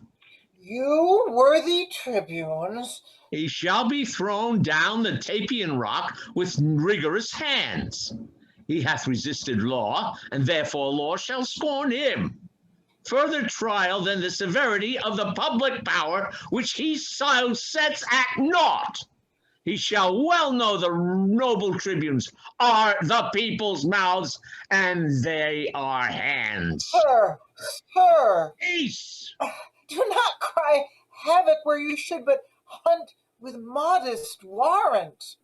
How comes it that you have hoped to make this rescue? Hear me speak, as I do know the consul's worthiness, so I can name his faults. Consul? What consul? The consul Coriolanus. The consul? If by the tribune's leave and yours, good people, I may be heard, I would crave a word or two, the which shall turn you to no further harm than so much loss of time. Speak briefly then, for we are peremptory to dispatch this viperous traitor. To eject him hence were but one danger, and to keep him here one certain death. Therefore it is decreed he dies tonight. Now, the gods forbid that our redoubted Rome, whose gratitude towards her deserved children is enrolled in Jove's own book, like an unnatural dam, should now eat up her own. He's a disease that must be cut away. Oh, he's a limb that has but a disease, mortal to cut it off, to cure it easy. What has he done to Rome that's worthy death? Killing our enemies?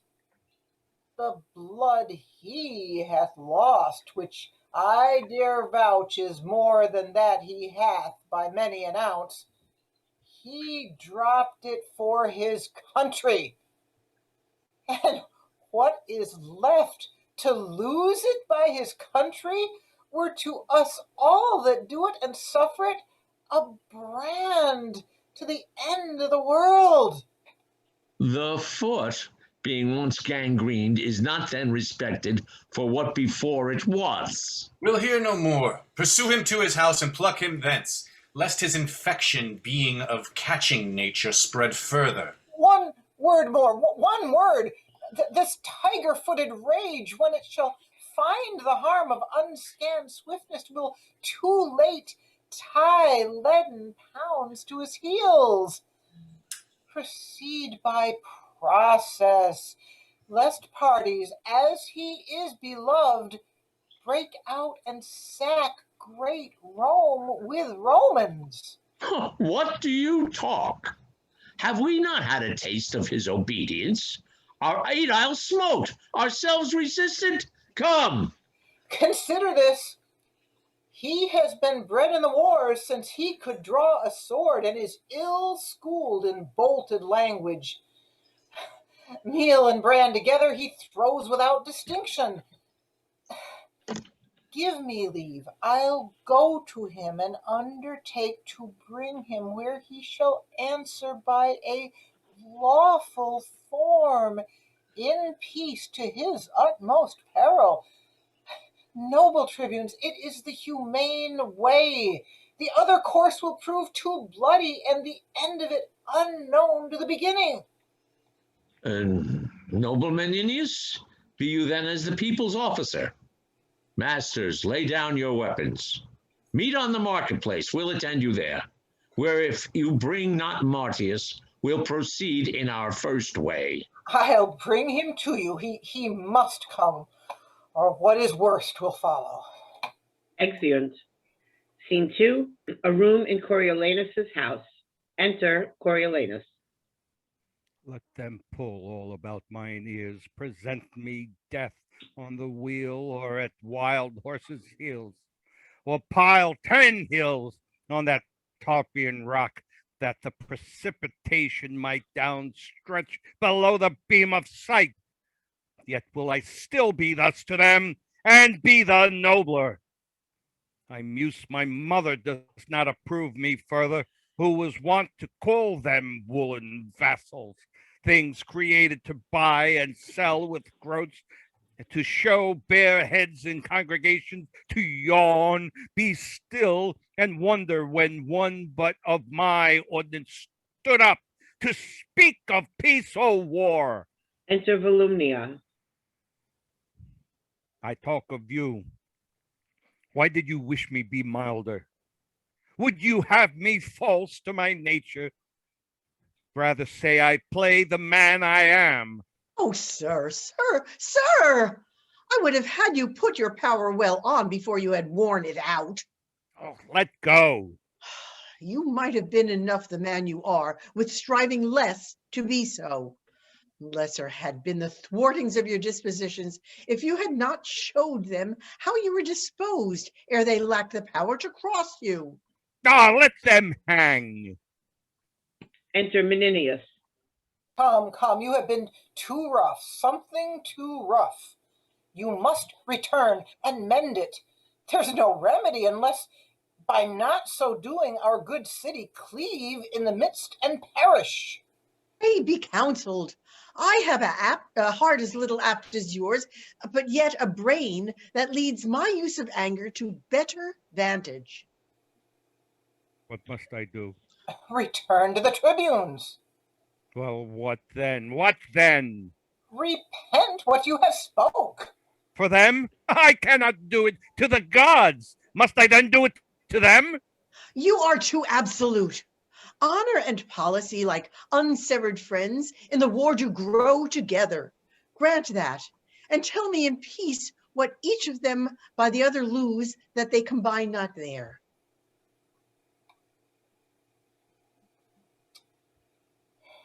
Tush, tush.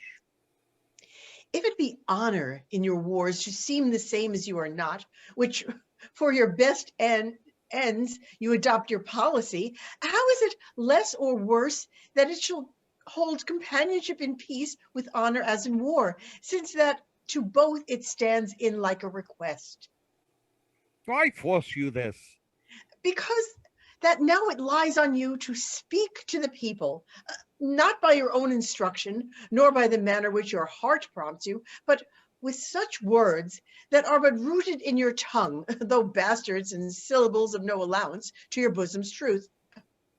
Now, this no more dishonors you than to take in a town with gentle words, which else would put you to your fortune and the hazard of much blood. I would dissemble with my nature, where my fortunes and my friends were at stake required to do so, in honor. I am in this, your wife, your son, these senators, the nobles, and you will rather show our generals louts how you can frown than spend a fawn upon them for the inheritance of their loves and safeguard of what of that want which want might ruin. Noble lady, come, go with us. Speak fair. You may salve so, and not what is danger present, but the loss of what is past. I prithee now, my son, do go and tell them that this bonnet in thy hand, and thus far having stretched it, here, be with them, thy knee, bussing the stones. For in such business action is eloquence, and the eyes of the ignorant are more learned than the ears. Waving thy head, which often thus correcting thy stout heart, now humble as the ripest mulberry that will not hold the handling. Or say to them, thou art their soldier, and being bred in broils, hast not the soft way, which thou dost confess were set for thee, to use as they to claim, in asking their good loves. But thou wilt fame thyself, forsooth, hereafter theirs, so far as thou hast power and person. This but done even as she speaks, why, their hearts were yours, for they have pardons being asked, as free as words to little purpose.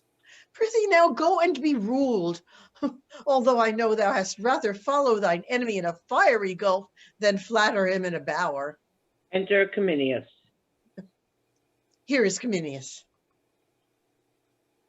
I have been in the marketplace, and sir, 'tis fit you make strong party or defend yourself by calmness or by absence. All's in anger. Only fair speech. I think will serve if he can thereto frame his spirit. He must and will. Prithee now, say you will, and go about it. I go show them my unbarbed sconce. Must I with my base tongue give to my noble heart a lie that it must bear? Well, I will do it. Yet were there but this single plot to lose, this mold of marshes, they to dust should grind it and throw it against the wind. To the marketplace. You have put me now such a part which never I shall discharge to the life. Come, will prompt you. I prithee now, sweet son, as thou hast said my praises made thee first a soldier, so to have my praise for this, perform a part thou hast not done before. Oh, I must do it. Away my disposition and possess me some harlot's spirit. My throat of war be turned, which quired with my drum into a pipe, small as a eunuch, or the virgin voice that babies lull asleep. The smiles of knaves tent in my cheeks, and schoolboys' tears take up the glasses of my sight. A beggar's tongue make motion through my lips, and my armed knees, who bowed but in the stirrup, bend like his that hath received an alms. I will not do it, lest I surcease to honor mine own truth, and by my body's action teach my mind a most inherent baseness. At thy choice, then, I beg of thee. It is my more dishonor than thou of them to beg of thee. Come, all to ruin. Let thy mother rather feel thy pride than fear thy dangerous stoutness. For I mock at death with as big a heart as thou. Do as thou list. Thy valiantness was mine. Thou suck'dst from me, but oh, thy pride, thyself. Pray be content, mother. I am going to the marketplace. Chide me no more. I'll mountebank their loves, cog their hearts from them, and come home beloved of all the trades in Rome. Look, I am going. Commend me to my wife.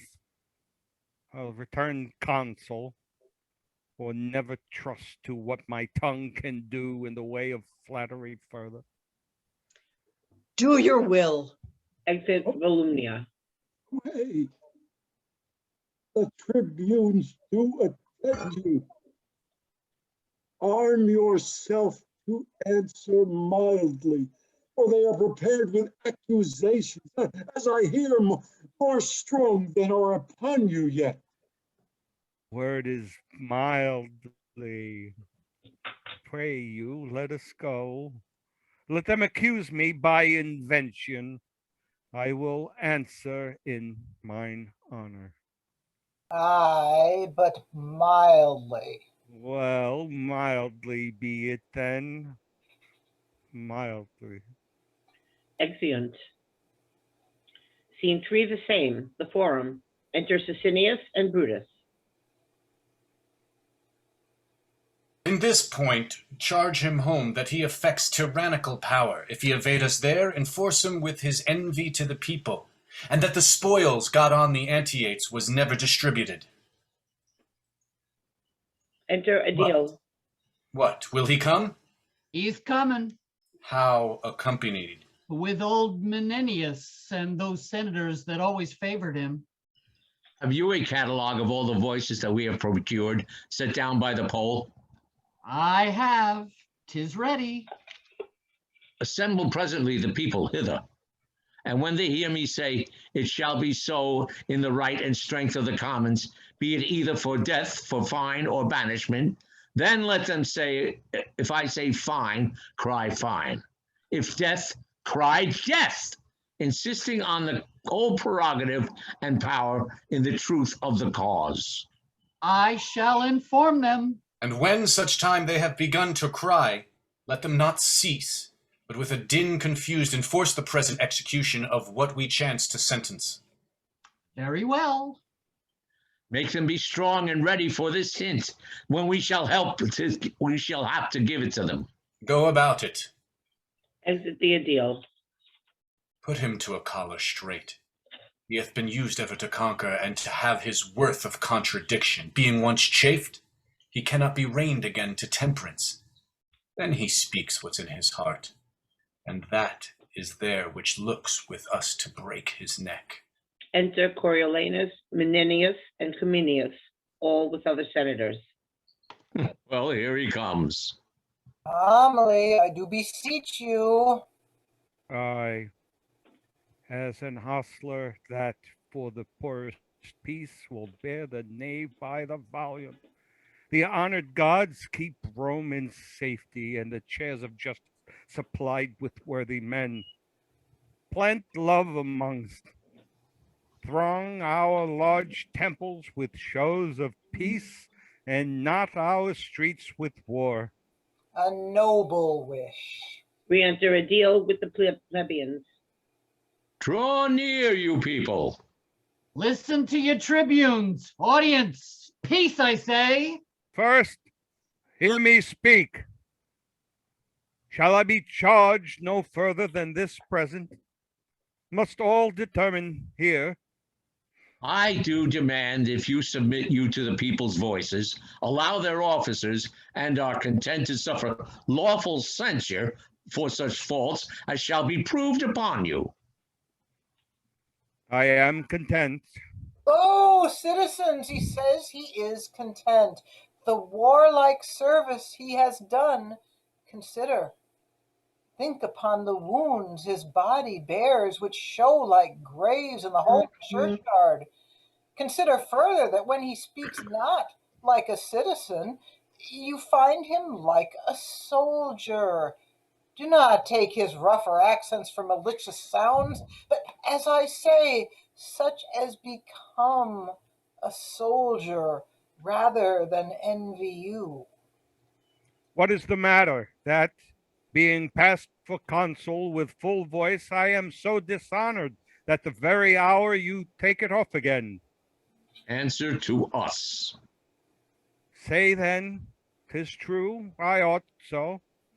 We charge that you have contrived to take from Rome all seasoned office and to wind yourself into a power tyrannical, for which you are a traitor to the people. How? Traitor? Nay, temperately, your promise. The fires in the lowest hell fold in the people. Call me their traitor, thou injurious tribune. Within thine eyes sat 20,000 deaths. In thy hands clutched as many millions. In thy lying tongue both numbers. I would say thou liest unto thee with a voice as free as I do pray the gods. Mark you this, people.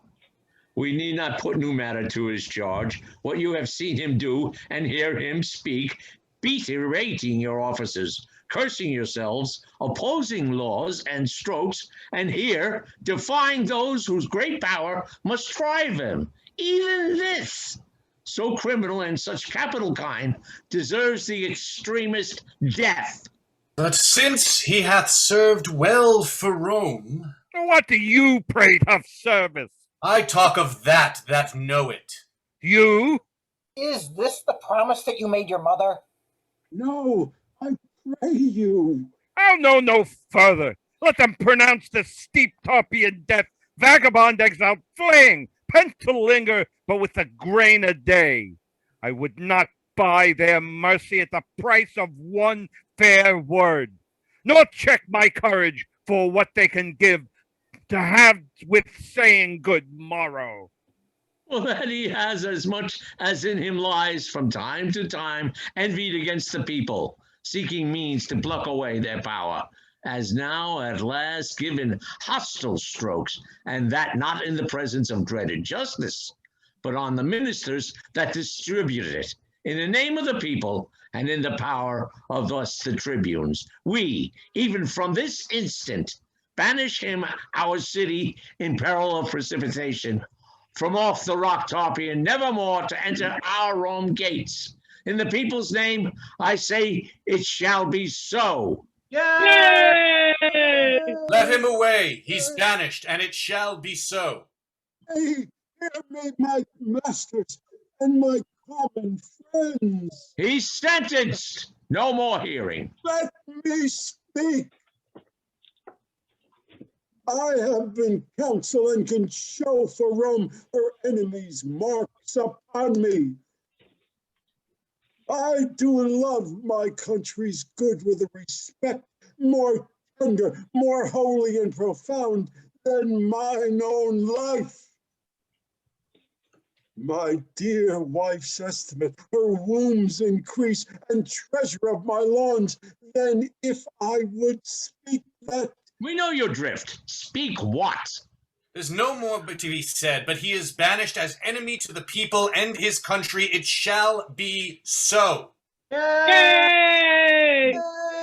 You common cry of curs whose breath I hate as the reek of the rotten fens, whose love I prize as the dead carcasses of unburied men that do corrupt my air. I banish you, and here remain with your uncertainty. Let every feeble rumor shake your hearts, your enemies, with nodding of their plumes, fan you into despair. Have the power still to banish your defenders, till at length your ignorance, which finds not till it feels, making you but reservation of yourselves. Still your own foes deliver you as most abative captives to some nation that won you without blows, despising for you the city. Thus I turn my back. There is a world elsewhere. Exit Coriolanus, Cominius, and Menenius with others. The people's enemy is gone. Is gone. Yeah! Go see him out at gates and follow him as he hath followed you with all despite. Give him deserved vexation. Let a guard attend us through the city. Come, come, let's see him out at gates. Come. The gods preserve our noble tribunes. Come. Exeunt. Act 4, Scene 1. Rome, before a gate of the city. Enter Coriolanus, Volumnia, Virgilia, Menenius, Cominius, with the young nobility of Rome. Leave your tears. A brief farewell. The beast with many heads butts me away. Nay, mother, where is your ancient courage? You were used to say extremities was the trier of spirits, that common chances common men could bear, that when the sea was calm, all boats alike showed mastership in floating, fortune's blows, when most struck home, being gentle wounded, craves a noble cunning. You were used to load me with precepts that would make me invincible. The heart that conned them. Oh, heaven, oh, heaven. Nay, I prithee, woman. Now the red pestilence strike all trades in Rome, and occupations perish. What? I shall be loved when I am lacked. Nay, mother, resume that spirit when you were wont to say, if you had been the wife of Hercules, 6 of his labors you'd have done and saved your husband so much sweat. Cominius, droop not. Adieu. Farewell, my wife, my mother. I'll do well yet. Thou old and true Menenius, thy tears are salter than a young man's, and venomous to thine eyes. My sometime general, I have seen thee stern, and thou hast oft beheld hard-heartening spectacles. Tell thee, sad woman, 'tis fond to wail inevitable strokes, as 'tis to laugh at them. My mother, you wot well my hazards still have been your solace, and believe it not lightly, though I go alone, like to be lonely dragon that his friend makes feared and talked of more than seen. Your son will or exceed the common, or be caught with cautelous baits and practice. My first son, whither wilt thou go? Determined on some course more than a wild exposure to each chance that starts thy way before thee. Fare you well. Come, my sweet wife, my dearest mother, and my friends of noble touch. When I am forth, bid me farewell and smile. I pray you, come. While I remain above the ground, you shall hear from me still, and never of me aught but what is like me formerly. That's worthily as any ear can hear. Come, let's not weep. If I could shake off but 7 years from these old arms and legs, by the good gods, I'd with thee every foot. Give me thy hand. Come. Exeunt. Scene 2 the same. A street near the gate. Enter Sicinius and Brutus. The nobility are vexed, whom we have seasided in his behalf. Now we have shown our power. Let us seem humbler after it is done than when it was a doing. Enter Volumnia, Virgilia, and Menenius. Here comes his mother. Oh, let's not meet her. They say she's mad. They have taken note of us. Keep on your way. Oh, you're well met. The hoarded plague of the gods requite your love. Peace, peace, be not so loud. If that I could for weeping you should hear, nay, and you shall hear some. What, will you be gone? You still stay too. I would I had the power to say so to my husband. Are you mankind? I, fool, is that a shame? Note but this, fool, was not a man my father? Hadst thou foxship to banish him that struck more blows for Rome than thou hast spoken words? Oh, blessed heavens! More noble blows than thou had ever wise words, and for Rome's good, I'll tell thee what, yet go, nay, but thou shalt stay too. I would my son were in Arabia, and thy tribe before him, his good sword in his hand. Oh, what then? What then? He'd make an end of thy posterity. Bastards and all. Good man, the wounds that he does bear for Rome. I would he had continued to his country as he began, and not unknit himself the noble knot he made. I would he had. I would he had. 'Twas you incensed the rabble. Pray, let us go. Oh, you have done a brave deed. Ere you go, hear this. As far as doth the capital exceed the meanest house in Rome, so far my son, this lady's husband here, this, do you see, whom you have banished, dost exceed you all. Well, we'll leave you. Why stay we to be baited with one that wants our wits? Exit Brutus and Sicinius. Take my prayers with you. I would the gods had nothing else to do but to confirm my curses. Could I meet him but once a day, it would unclog my heart of what lies heavy to it. You have told them home, and by my troth, you have cause. You'll sup with me? Anger's my meat. I sup upon myself, and so shall starve with feeding. Come, let's go. Leave this faint puling and lament as I do in anger, Juno-like. Come, come, come. Exit all but Menenius. Oh, fie. Exit Menenius. Scene 3, Antium, before Aufidius's house. Enter Coriolanus in mean apparel, disguised and muffled. A goodly city is this, Antium city. 'Tis I that made thy widows. Many an heir of these fair edifices before my wars have I heard groan and drop. Then know me not, lest that thy wives with spits and boys with stones in puny battle slay me. Enter an Antium citizen. Save you, sir. And you? Direct me, if it be your will, where great Ophidius lies. Is he in Antium? He is, and feasts the nobles of the state at his house this night. Which is his house, beseech you?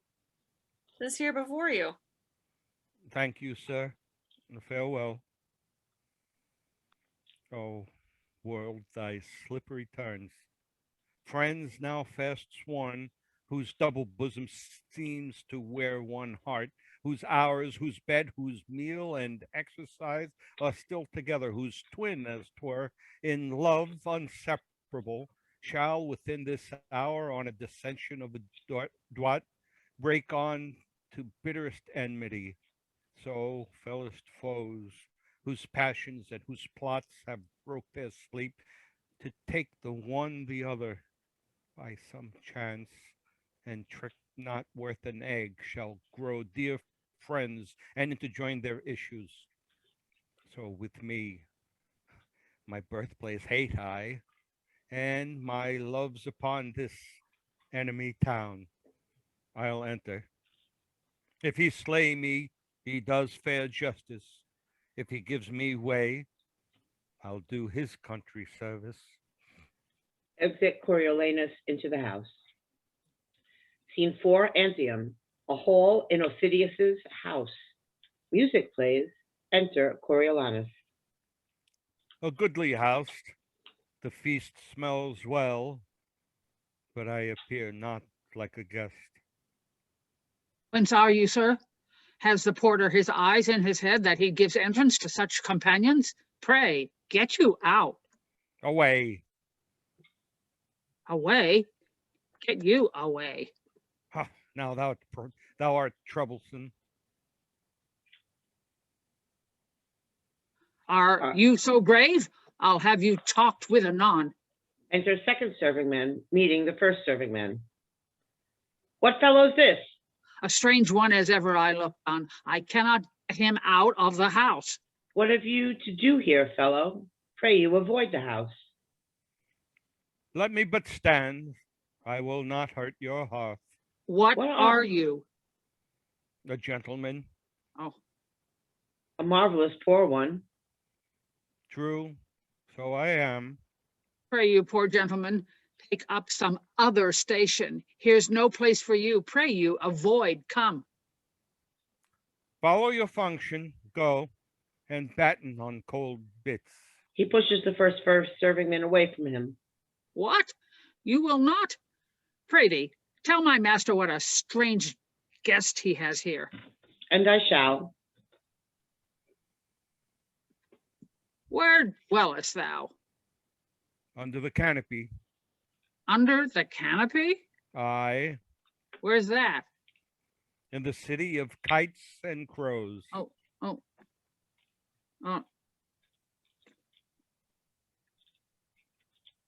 Oh, no, in the city of kites and crows, what an ass it is. Then thou dwellest with daws too? No, I serve not thy master. How, sir? You meddle with my master. Aye, 'tis an honester service than to meddle with thy mistress. Thou pratest and pratest. Serve with thy trencher. Hence! He beats first serving man off stage. Enter Ophidius with the second serving man. Where is this fellow? Here, sir, I'd have beaten him like a dog, but for disturbing the lords within. Whence comest thou? What wouldest thou? Thy name? Why speakest not? Speak, man. What's thy name? If, Tullus, Not yet thou knowest me, and seeing me, dost not think me for the man I am. Necessity commands me name myself. What is thy name? Thou hast a grim appearance, and thy face bears a command in it. Though thy tackle's torn, thou showest a noble vessel. What's thy name? My name is Caius Marcius, who hath done to thee particularly, and to all the Volsces, great hurt and mischief. Thereto witness may my surname, Coriolanus, the painful service, the extreme dangers, and the drops of blood shed for my thankless country are requited but with that surname. A good memory and witness of the malice and displeasure which thou shouldst bear me. Only that name remains. The cruelty and envy of the people permitted by our dastard nobles, who have all forsook me, have devoured the rest, and suffered me by the voice of slaves to be whooped out of Rome. Now this extremity hath brought me to thy hearth, not out of hope, mistake me not, to save my life. For if I had feared death of all men in the world, I would have avoided thee. But in mere spite, to be full quit of those my banishers, stand I before thee here. Then if thou hast a heart of wreak in thee, that wilt revenge thine own particular wrongs and stop those maims of shame seen through the country, speed thee straight and make my misery serve thy turn. So use it that my revengeful services may prove as benefits to thee, for I will fight against my cankered country with the spleen of all the under fiends. But if so be thou darest not this, and that to prove more fortunes thou art retired, then in a word, I also am longer to live most weary, and present my throat to thee, and to thy ancient malice, which not to cut would show thee but a fool, since I have ever followed thee with hate, drawn tons of blood out of thy country's breast, and cannot live but to thy shame, unless it be to do thee service. Oh, Marcius, Marcius, each word thou hast spoke hath weeded from my heart a root of ancient envy. If Jupiter should from yon cloud speak divine things and say 'tis true, I'd not believe them more than thee, all noble Marcius. Let me twine my arms about that body, where against my grained ash 100 times hath broke and scarred the moon with splinters. They embrace. Here I clip the anvil of my sword and do contest as hotly and as nobly with thy love as ever in ambitious strength I did contend against thy valor. Know thou first, I loved the maid I married, never man sighed truer breath. But that I see thee here, thou noble thing, more dances my rapt heart than when I first my wedded mistress saw bestride my threshold. Thou hast beat me out 12 several times, and I have nightly since dreamt of encounters twixt thyself and me. We have been down together in my sleep, unbuckling helms, fisting each other's throat, and waked half dead with nothing. Worthy Marcius, had we no other quarrels else to roam, but that thou art thence banished, we would muster all from 12 to 70, and pouring war into the bowels of our ungrateful Rome, like a bold flood overbear it. Oh, come, go in and take our friendly senators by the hands, who now are here, taking their leaves of me, who am prepared against your territories, though not for Rome itself. Oh, you bless me, gods. Therefore, most absolute sir, if thou wilt have the leading of thine own revenges, take the 1/2 of my commission and set down, as best thou art experienced, since thou knowest thy country's strength and weakness, thine own ways. whether to knock against the gates of Rome or rudely visit them in parts remote to fright them ere destroy. But come in, let me commend thee first to those that shall say yea to thy desires. 1,000 welcomes, and more a friend than e'er an enemy. Yet, Marcius, that was much. Your hand, most welcome. Exeunt. Scene 5, Rome, a public place. Enter Sicinius and Brutus. We hear not of him, neither need we fear him.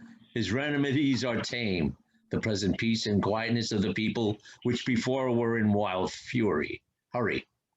Here do we make his friends blush that the world goes well, who rather had, though they themselves did suffer by it, behold dissentious numbers, pestering streets, than see our tradesmen singing in their shops and going about their functions friendly. We stood to it in good time. Is this Menenius? 'Tis he, 'tis he.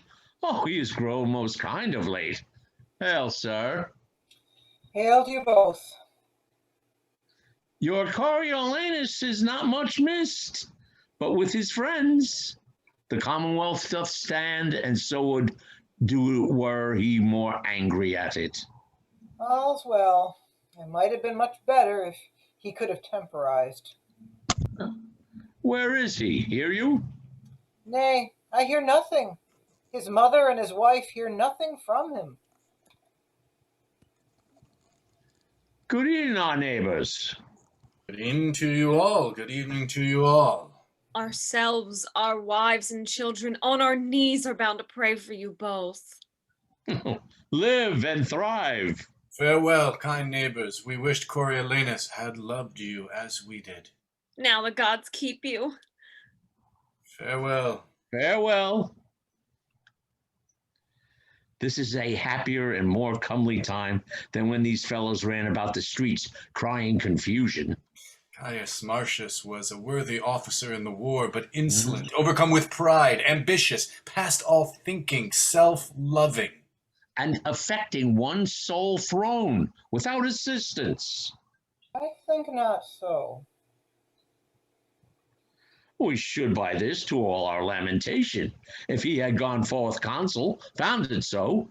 The gods have well prevented it, and Rome sits safe and still without him. Enter Adil. Worthy tribunes, there is a slave whom we have put in prison, reports the Volsces with 2 several powers are entered in the Roman territories, and with the deepest malice of the war, destroy what lies before them. 'Tis Aufidius who, hearing of our Marcius' banishment, thrust forth his horns again into the world, which were enshelled when Marcius stood to Rome, and durst not once peep out. What talk you of Marcius? Go, see this rumor whipped. It cannot be the Volsces dare break with us. Cannot be? We have record that very well it can, and 3 examples of the like hath been within my age. But reason with the fellow before you punish him where he heard this, lest you shall chance to whip your information and beat the messenger who bids beware of what is to be dreaded. Oh, tell not me. I know this cannot be. Not possible. Enter a messenger. The nobles in great earnest are going all to the Senate House. Some news is coming that turns their countenance. 'Tis this slave. Go whip him for the people's eyes. He's raising nothing but his report. Yes, worthy sir. The slave's report is seconded, and more fearful is delivered. What more fearful? It is spoken freely out of many mouths. How probable, I do not know that Marcius, joined with Orfilius, leads a power against Rome and vows revenge as spacious as between the youngst and the oldest thing. This is most likely. Raised only in the weaker sort may wish good Marcius home again. Oh, the very trick on it. This is unlikely. He and Aufidius can no more atone than vilest contrariety. Enter a second messenger.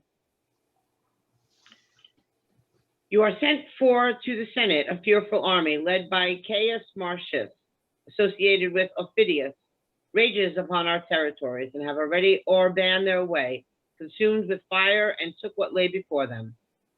Enter Cominius. Oh, you have made good work. What news? What news? You have hoped to ravage your own daughters and to meld the city leads upon your pates, to see your wives dishonored to your noses. What's the news? What's the news? Your temples burned in their cement, and your franchises whereon you stood confined in the augur's bore. Pray now, your news. You have made fair work, I fear me. Pray, your news. If Marcius should be joined with Volscians. He is their god.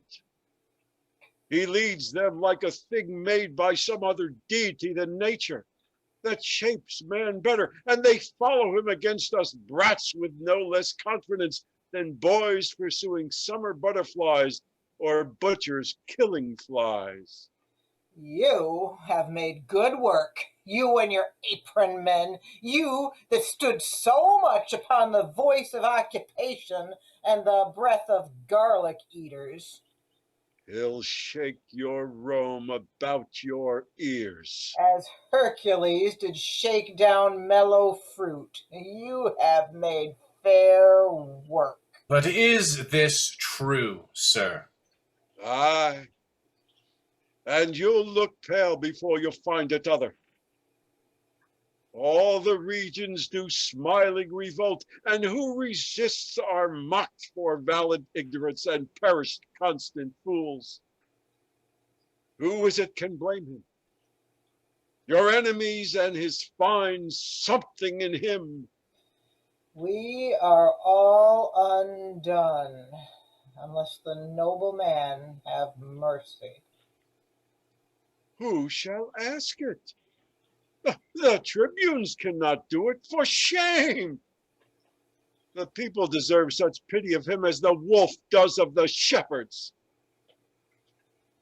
For his best friends, if they should say, be good to Rome, they charged him even if those should do that deserved his hate, and therein showed like enemies. 'Tis true.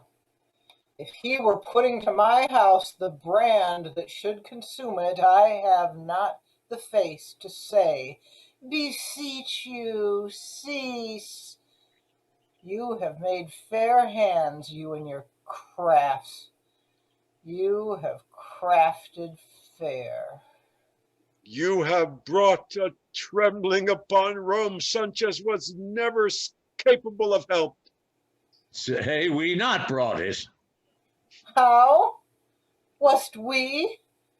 We loved him, but like beasts and cowardly nobles gave way unto your clusters, who did hoot him out of the city.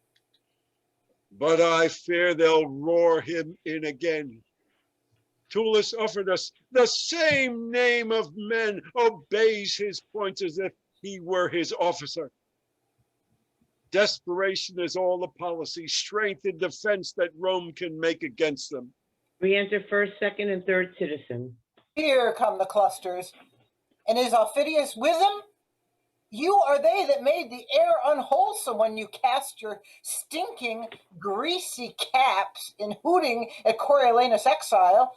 Now he's coming, and not a hair upon a soldier's head which will not prove a whip. As many coxcombs as you threw caps up will he tumble down and pay you for your voices. 'Tis no matter. If he could burn us all into one coal, we'd have deserved it. Fates, we hear fearful news. For mine own part, when I said banish him, I said 'twas pity. So did I. And so did I. And to say the truth, so did very many of us. That we did for the best. And though we willingly consented to his banishment, yet it was against our will.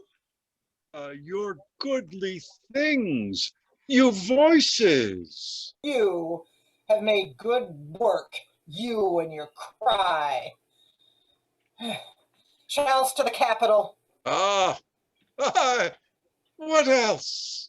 Exeunt Menunius and Cominius. Go, masters, get you home. Be not dismayed. These are a side that would be glad to have the true, which they seems to fear.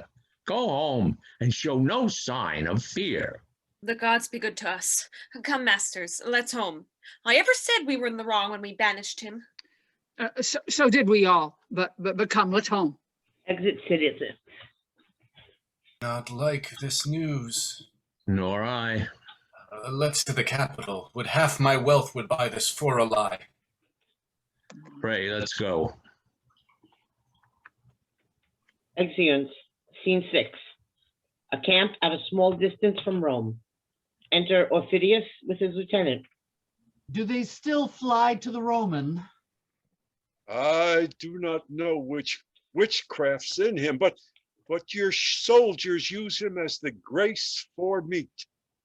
Their talk at table and their thanks at end, and you are darkened in this action, sir, even by your own. I cannot help it now, unless by using means I lame the foot of our design.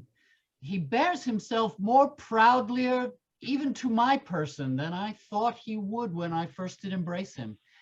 Yet his nature in that's no changeling, and I must excuse what cannot be amended. Yet I wish, sir, I mean for your particular, you had not joined in commission with him, but either have borne the action of yourself, or else to him had left it solely.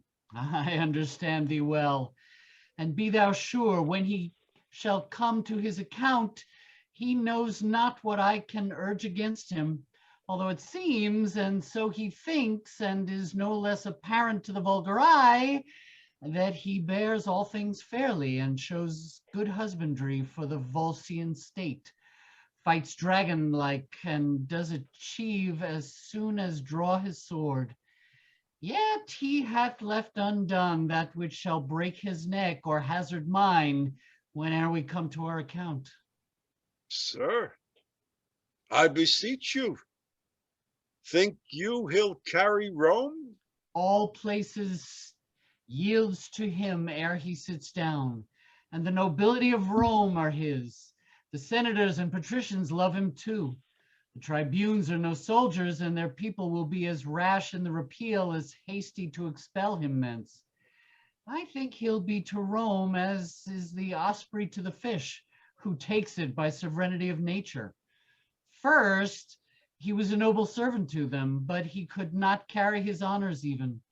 Whether 'twas pride, which out of daily fortune ever taints the happy man, whether defective judgment to fail in the disposing of those chances which he was lord of, or whether nature not to be other than one thing, not moving from the cask to the cushion, but commanding peace, even with the same austerity and garb as he controlled the war.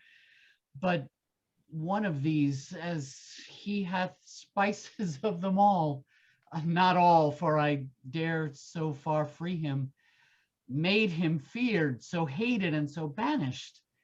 But he has a merit to choke it in the utterance. So our virtues lie in the interpretation of the time and power unto itself most commendable. Hath not a tomb so evident as a chair to extol what it hath done. One fire drives out one fire, one nail. Rights by rights falter, strengths by strengths do fail. Come, let's away. When Caius, Rome is thine, thou art poorest of all, and then shortly art thou mine. Exeunt. Act 5, Scene 1. Rome, a public place. Enter Menenius, Cominius, Sicinius, Brutus, and others. No, I'll not go. You hear what he hath said, which was sometime his general, who loved him in a most dear particular. He called me father, but what of that? Go you that banished him a mile before his tent, fall down, and me the way into his mercy. Nay, if he coyed to hear Cominius speak, I'll keep at home. He would not seem to know me. Do you hear? Yet one time he did call me by name. I urged our old acquaintance, and drops that we have bled together. Coriolanus! He would not answer to. Forbid all names, he was a kind of nothing, titleness, till he had forced himself a name on the fire of burning Rome. Why so? You have made good work. A pair of tribunes that have racked Rome to make coals cheap. A noble memory. I minded him how royal 'twas to pardon when it was less expected. He replied it was a bare petition of a state to whom they had punished. Very well. Could he say less? I offered to awaken his regard for his private friends. His answer to me was he could not stay to pick them in a pile of noisome, musty chaff. He said 'twas folly for one poor grain or two to leave unburnt, and still to nose the offense. For one poor grain or two. I am one of those. His mother, wife, his child, and this brave fellow too. We are all the grains. You are the musty chaff, and you are smelt above the moon. We must be burnt for you. Nay, pray, be patient. If you refuse your aid in this so never needed help, yet do not upbraid us with our distress. But sure, if you would be your country's pleader, your good tongue may more than the instant army we can make, might stop our countrymen. No, I'll not meddle. Pray you, go to him. What should I do? Only make trial what your love can do for Rome, towards Marcius. Well, and say that Marcius return me as Cominius is returned, unheard. What then? But as a discontented friend, grief shot with his unkindness, say it be so. Yet your good will must have that thanks from Rome after the measure, as you intended well. I'll undertake it. I think he'll hear me. Yet to bite his lip and hum at good Cominius much unhearts me. He was not taken well. He had not dined, the veins unfilled, our blood is cold, and then we pout upon the morning, are unapt to give or to forgive. But when we have suffered these pipes and these conveyances of our blood with wine and feeding, we have suppler souls than in our priest-like fasts. Therefore I'll watch him till he be dieted to my request, and then I'll set upon him. You know the very road into his kindness, and cannot lose your way. Good faith, I'll prove him, speed how it will. I shall ere long have knowledge of my success. Exit Menenius. He'll never hear him. Not? I tell you, he does sit in gold. His eye red as toward burnt Rome, and his injury the jailer to his pity. I kneeled before him. 'Twas very faintly he said, rise. Dismissed me, 'twas his speechless hand. What he would do, he sent in writing after me. What he would not, bound with an oath to yield to his conditions. So that all hope is vain unless his noble mother and his wife, who, as I hear, be to solicit him for mercy to his country. Therefore, let's hence, and with our fair entreaties haste them on. Exeunt. Scene 2. Entrance to the Volscian camp before Rome. Enter Menenius to the watch.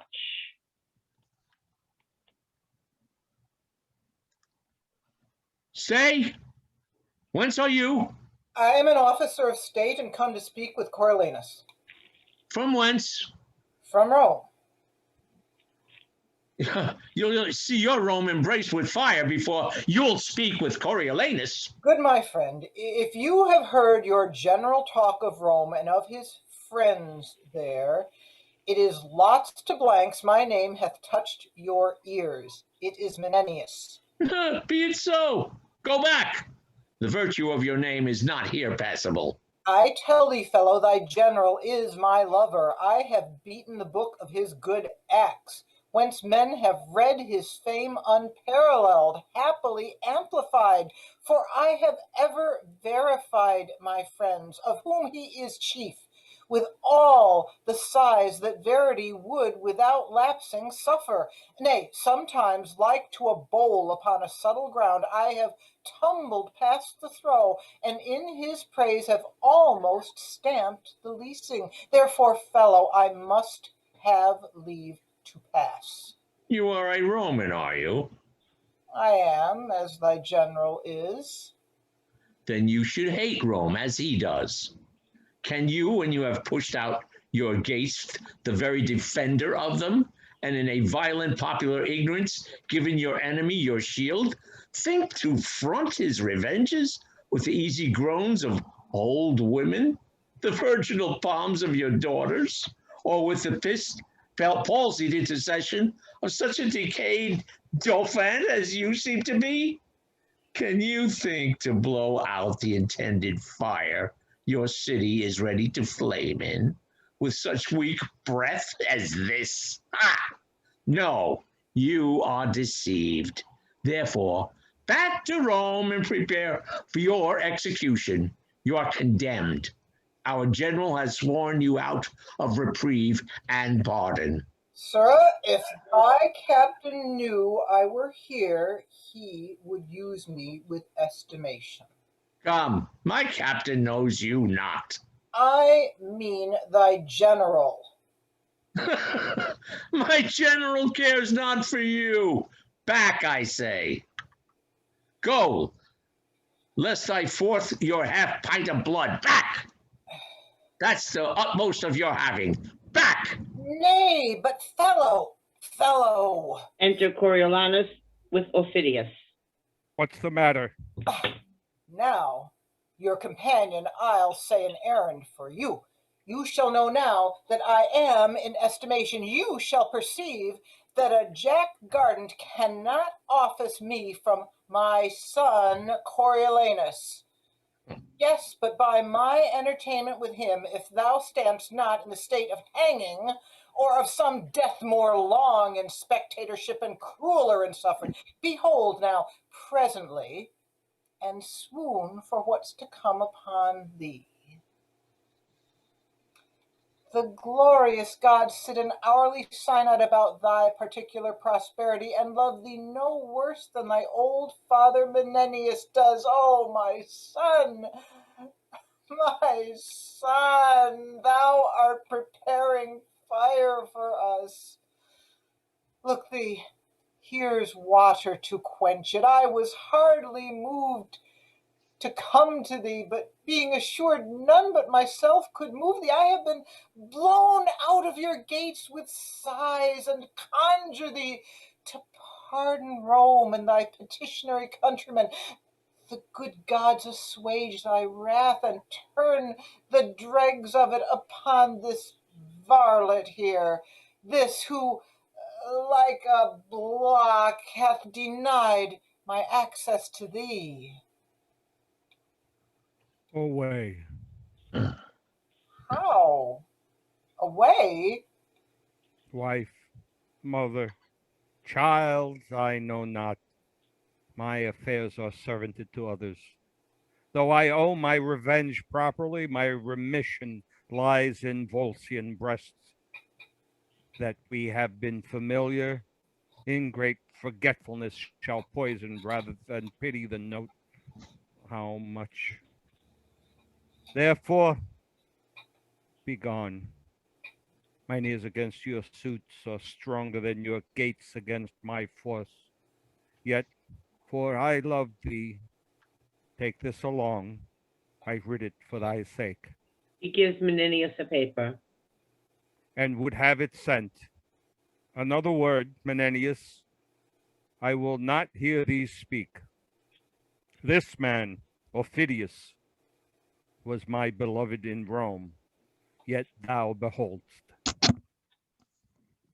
You keep a constant temper. Exeunt. The guard and Menenius remain. Now, sir, is your name Menenius? You know the way home again. I neither care for the world nor your general. For such things as you, I can scarce think there's any, you're so slight.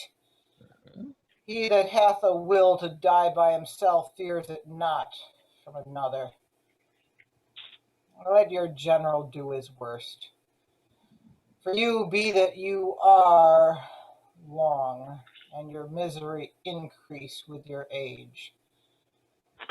I say to you, as I was said to, away. Exit Menenius. Noble fellow, I warrant him. But the worldly fellow is our general. He's the rock, the oak not to be wind shaken. Exit Watch. Scene 3, the tent of Coriolanus. Enter Coriolanus and Aufidius. We will before the walls of Rome tomorrow set down our host. My partner in this action, you must report to the Volscian lords how plainly I have borne this business. Only their ends you have respected, stopped your ears against the general suit of Rome, never admitted a private whisper, no, not with such friends that thought them sure of you. This last old man, whom with a cracked heart I have sent to Rome, loved me above the measure of a father, nay, guarded me indeed. Their latest refuge was to send him, for whose old love I have, though I showed sourly to him, once more offered the first conditions, which they did refuse and cannot now accept, to grace him only that thought he could do more. A very little I have yielded to, fresh embassies and suits, nor from the state nor private friends hereafter will I lend ear to. Ah! Ah, what shout is this? Shall I be tempted to infringe my vow in the same time 'tis made? I will not. Enter Virgilia, Volumnia, and his son, young Marcius, with attendants. My wife comes foremost, then the honored mold wherein this trunk was framed, and in her hand the grandchild to her blood. Let out affection, all bond and privilege of nature break. Let it be virtuous to be obstinate. Virgilia curtsies. What is that curtsy worth? Or those dove's eyes which can make gods forsworn? I melt and am not of stronger earth than others. Volumnia bows. My mother bows, as if Olympus to a molehill should in supplication nod, and my young boy hath an aspect of intercession which great nature cries, deny not. Let the Volsces plow Rome and harrow Italy. I'll never be such a gosling to obey instinct, but stand as if a man were author of himself and knew no other kin. My lord and husband, These eyes are not the same I wore in Rome. the sorrow that delivers us, thus changed, makes you think so. Like a dull actor now, I have forgot my part, and I am out, even to a full disgrace.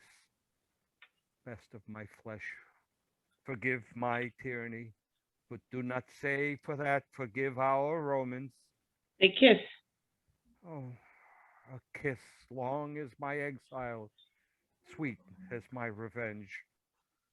Now, by the jealous queen of heaven, that kiss I carried from thee, dear, and my true lip hath virgined it ever since. You gods, I prate, and the most noble mother of the world, leave unsaluted. Sink my knee in the earth. He kneels. Of thy deep duty more impression show than that of common sons. Oh, stand up, blessed. He rises. Whilst with no softer cushion than the flint, I kneel before thee and unproperly show duty, as mistaken all this while between the child and parent. She kneels. What's this? Your knees to me? To your corrected son? He raises her up. Then let the pebbles on the hungry beach fill up the stars. Then let the mutinous winds strike the proud cedars against the fiery sun, murdering impossibility to make what cannot be slight work. Thou art my warrior. This is a poor epitome of yours, which by the interpretation of full time may show like all yourself. The god of soldiers, with the consent of supreme Jove, inform thy thoughts with nobleness, that thou mayst prove to shame unvulnerable, and stick in the wars like a great sea mark, standing every flaw and saving those that eye thee. Your knee, sirrah. Young Marcius kneels. That's my brave boy. Even he, your wife, this lady, and myself are suitors to you. Young Marcius rises. I beseech you, peace. Or if you'd ask, remember this before, the thing I have forsworn to grant may never be held by your denials. Do not bid me dismiss my soldiers or capitulate again with Rome's mechanics. Tell me not wherein I seem unnatural. Desire not to allay my rages and revenges with your colder reasons. Oh, no more, no more. You have said you will not grant us anything, for we have nothing else to ask but that which you deny already. Yet we will ask that if you fail in our request, the blame may hang upon your hardness. Therefore, hear us. Ophidius, and you, Volsces, mark, for we'll hear naught from Rome in private. He sits. Your request. Should we be silent and not speak, our raiment and the state of our bodies would bewray what life we have led since thy exile. Think with thyself how more unfortunate than all living women are we come hither, since at thy sight, which should make our eyes flow with joy, hearts dance with comforts, constrains them weep and shake with fear and sorrow, making the mother, wife, and child to see the son, the husband, and the father tearing his country's bowels out, and to poor we, thine enemies, most capital. Thou bearest us our prayers to the gods, which is a comfort that all but we enjoy. For how can we, alas, how can we for our country pray, whereto we are bound, together with thy victory, whereto we are bound? Alack, or we must lose the country, our dear nurse, or else thy person, our comfort in the country. We must find an evident calamity, though we had our wish which side would win, for either thou must, as a foreign recreant, be read with manacles through our streets, or else triumphantly tread on a country's ruin and bear the palm for having bravely shed thy wife and children's blood. For myself, son, I purpose not to wait on fortune till these wars determine.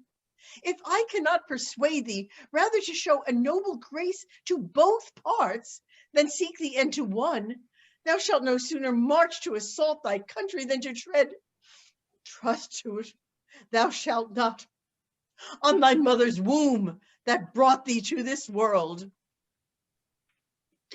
I and mine that brought you forth this boy to keep your name living to time. He shall not tread on me. I'll run away till I'm bigger, but then I'll fight. Tenderness to be requires no child, nor woman's face to see. Oh, I have sat too long. Nay, go not from us thus. If it were that our request did tend to save the Romans, thereby to destroy the Volsces whom you serve, you might condemn us as poisonous to your honor. No, our suit is that you reconcile them. While the Volsces may say, this mercy have we showed, the Romans, this we received, and each in either side give thee all hail to thee and cry, be blessed for making up this peace. Thou knowest, great son, the end of wars uncertain, but this certain, that if thou conquer Rome, the benefit which thou shalt thereby reap is such a name whose reputation will be dogged with curses, whose chronicle thus writ, the man was noble, but with his last attempt he wiped it out, destroyed his country, and his name remains to the ensuing age abhorred. Speak to me, son. Thou hast affected the fine strains of honor to initiate the graces of the gods, to tear with thunder the white cheeks of the air, and yet to charge with sulfur with a bolt that should but rive an oak. Why dost not speak? Thinkst thou it honorable for a noble man to remember wrongs? Daughter, speak you. He cares not for your weeping. Speak thou, boy. Perhaps your childishness will move him more than can our reasons. There's no man in the world more bound to his mother, yet here he lets me prate like one of the stocks. Thou hast never in thy life showed thy dear mother any courtesy when she, poor hen, fond of no second brood, has clucked thee to the wars and safely home laden with honor. Say my requests unjust and spurn me back, but if it be not so, thou art not honest, and the gods will plague thee, that thou restrainst from me the duty which a mother's part belongs. He turns away. Down, down, let us shame him with our knees. To his surname, Coriolanus longs more pride than pity for our prayers. Down, an end. They kneel. This is the last. So we will home to Rome and die among our neighbors. Come, let us go. They rise. I am hushed till our city be afire, and then I'll speak a little. Coriolanus takes her by the hand, silent. Unmute. Oh, mother, mother, what have you done? Behold, the heavens do ope, the gods look down, and this unnatural scene they laugh at.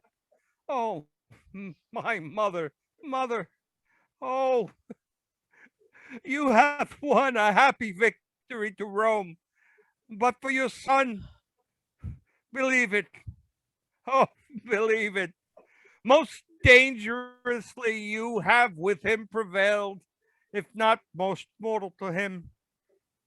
But let it come.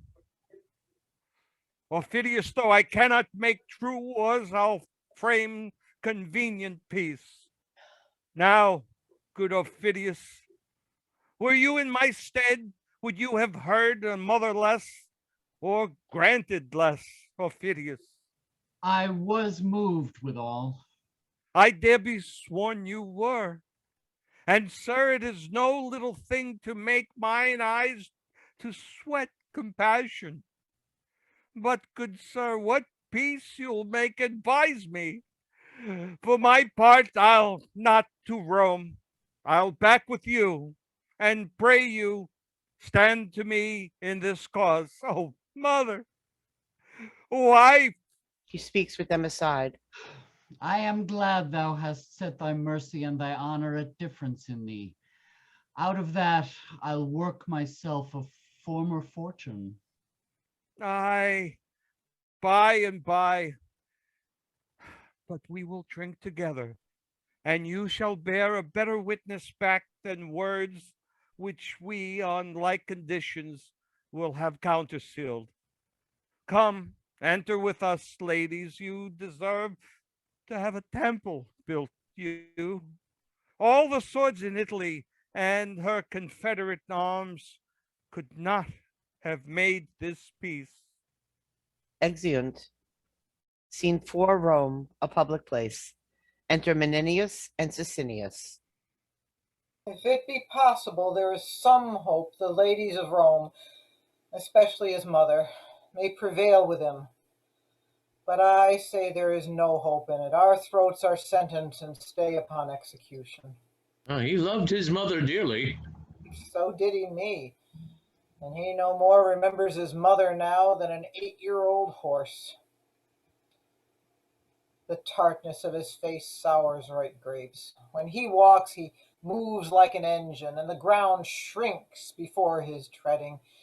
He is able to pierce a corslet with his eye, talks like a knell, and his hum is a battery.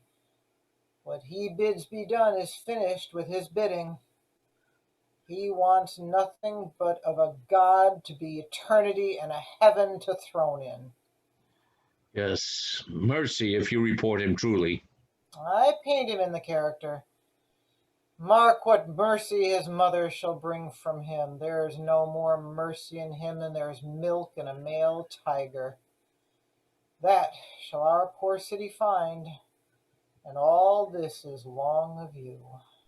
The gods be good unto us. No, in such a case the gods will not be good unto us.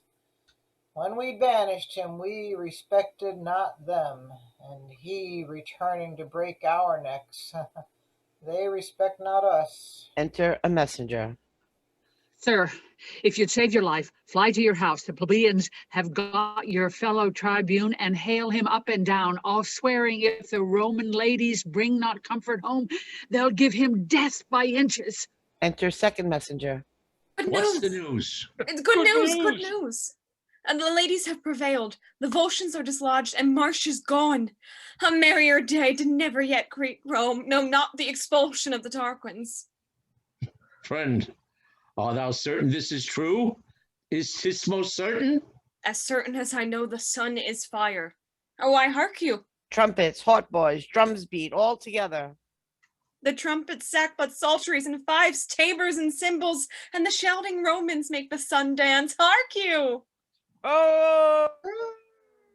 This is good news. I will go meet the ladies. This Volumnia is worth of consuls, senators, patricians, a city full of tribunes such as you, a sea and land full. You have prayed well today, this morning, for 10,000 of your throats. I'd not have given a doit. Hark, how they joy! They are near the city. Almost at point to enter. We'll meet them and help the joy. Exeunt. Scene 5, Antium, a public place. Enter Tullus Orphidius with attendants. Go tell the lords of the city I am here. Deliver them this paper. He gives them a paper.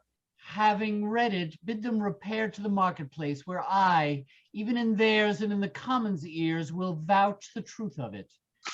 Him I accuse the city ports by this hath entered and intends to appear before the people, hoping to purge himself with words.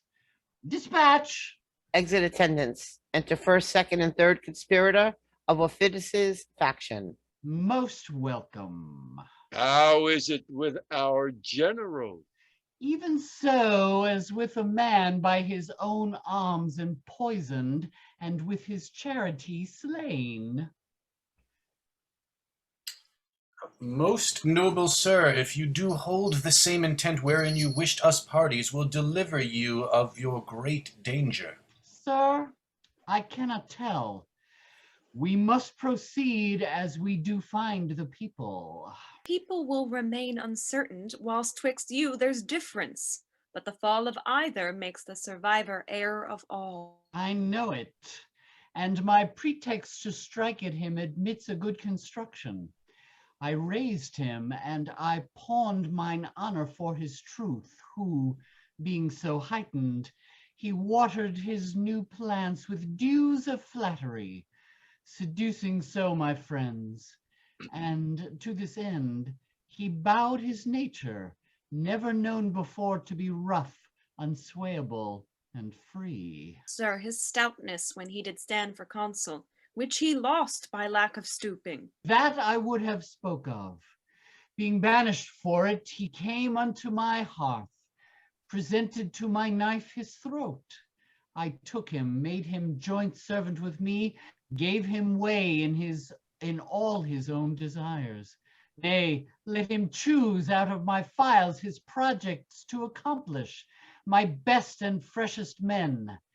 Served his designments in mine own person, helped to reap the fame which he did end all his, and took some pride to myself this wrong, till at the last I seemed his follower, not partner, and he waged me with his countenance as if I had been mercenary.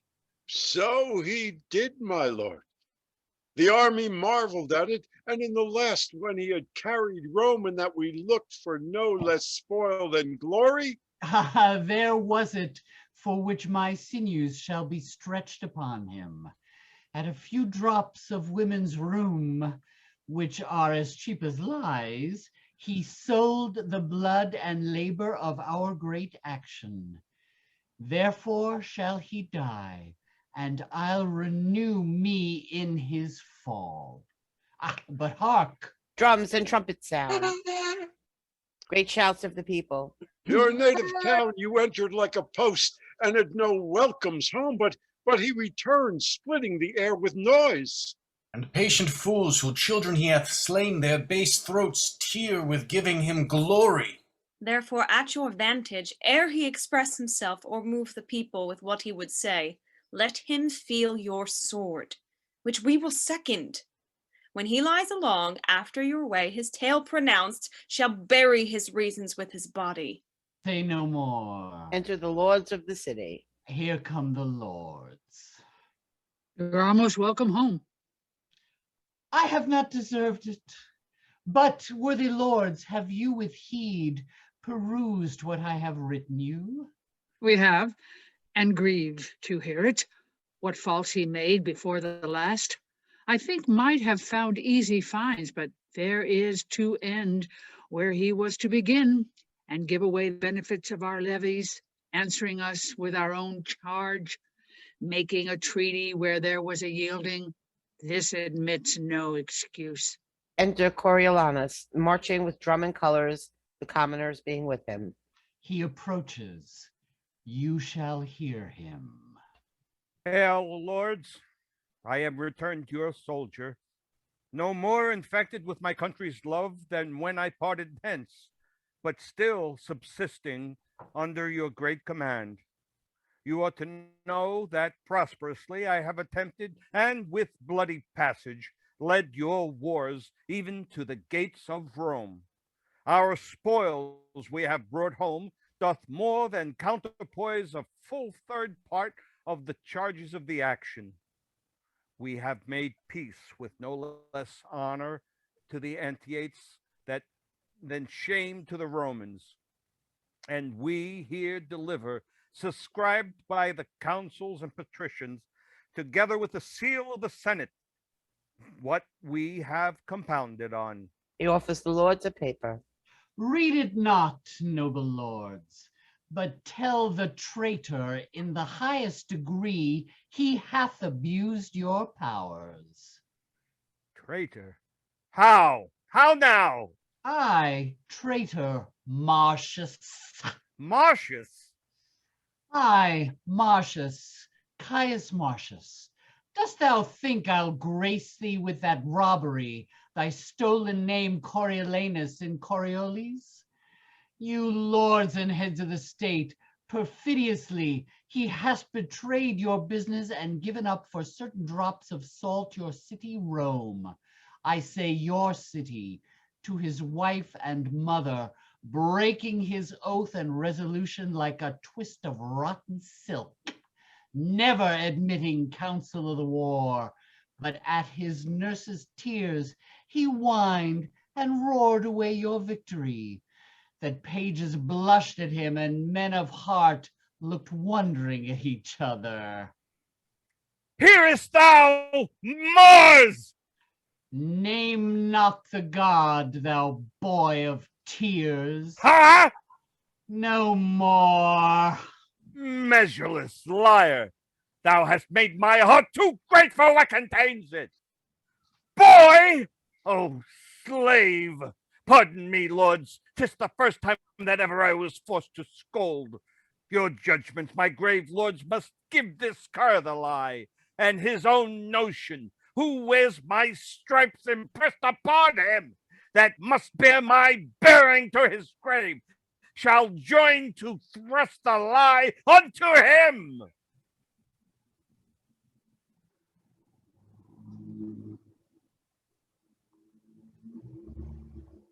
Peace, both, and hear me speak. Cut me to pieces, Volces, men and lads, stain your edges on me! Boy, false hound, if you have writ your annals true, 'tis there that like an eagle in a dovecote, I fluttered your Volscians in Coriolanus. Alone I did it. Boy! Why, noble lords, will you be put in mind of his blind fortune, which was your shame by this unholy braggart for your own eyes and ears? Let him die for it. Tear him to pieces! Do it presently! He's killed my son, my daughter! He killed my cousin Marcus. He killed my father. Peace. Ho, no outrage. Peace.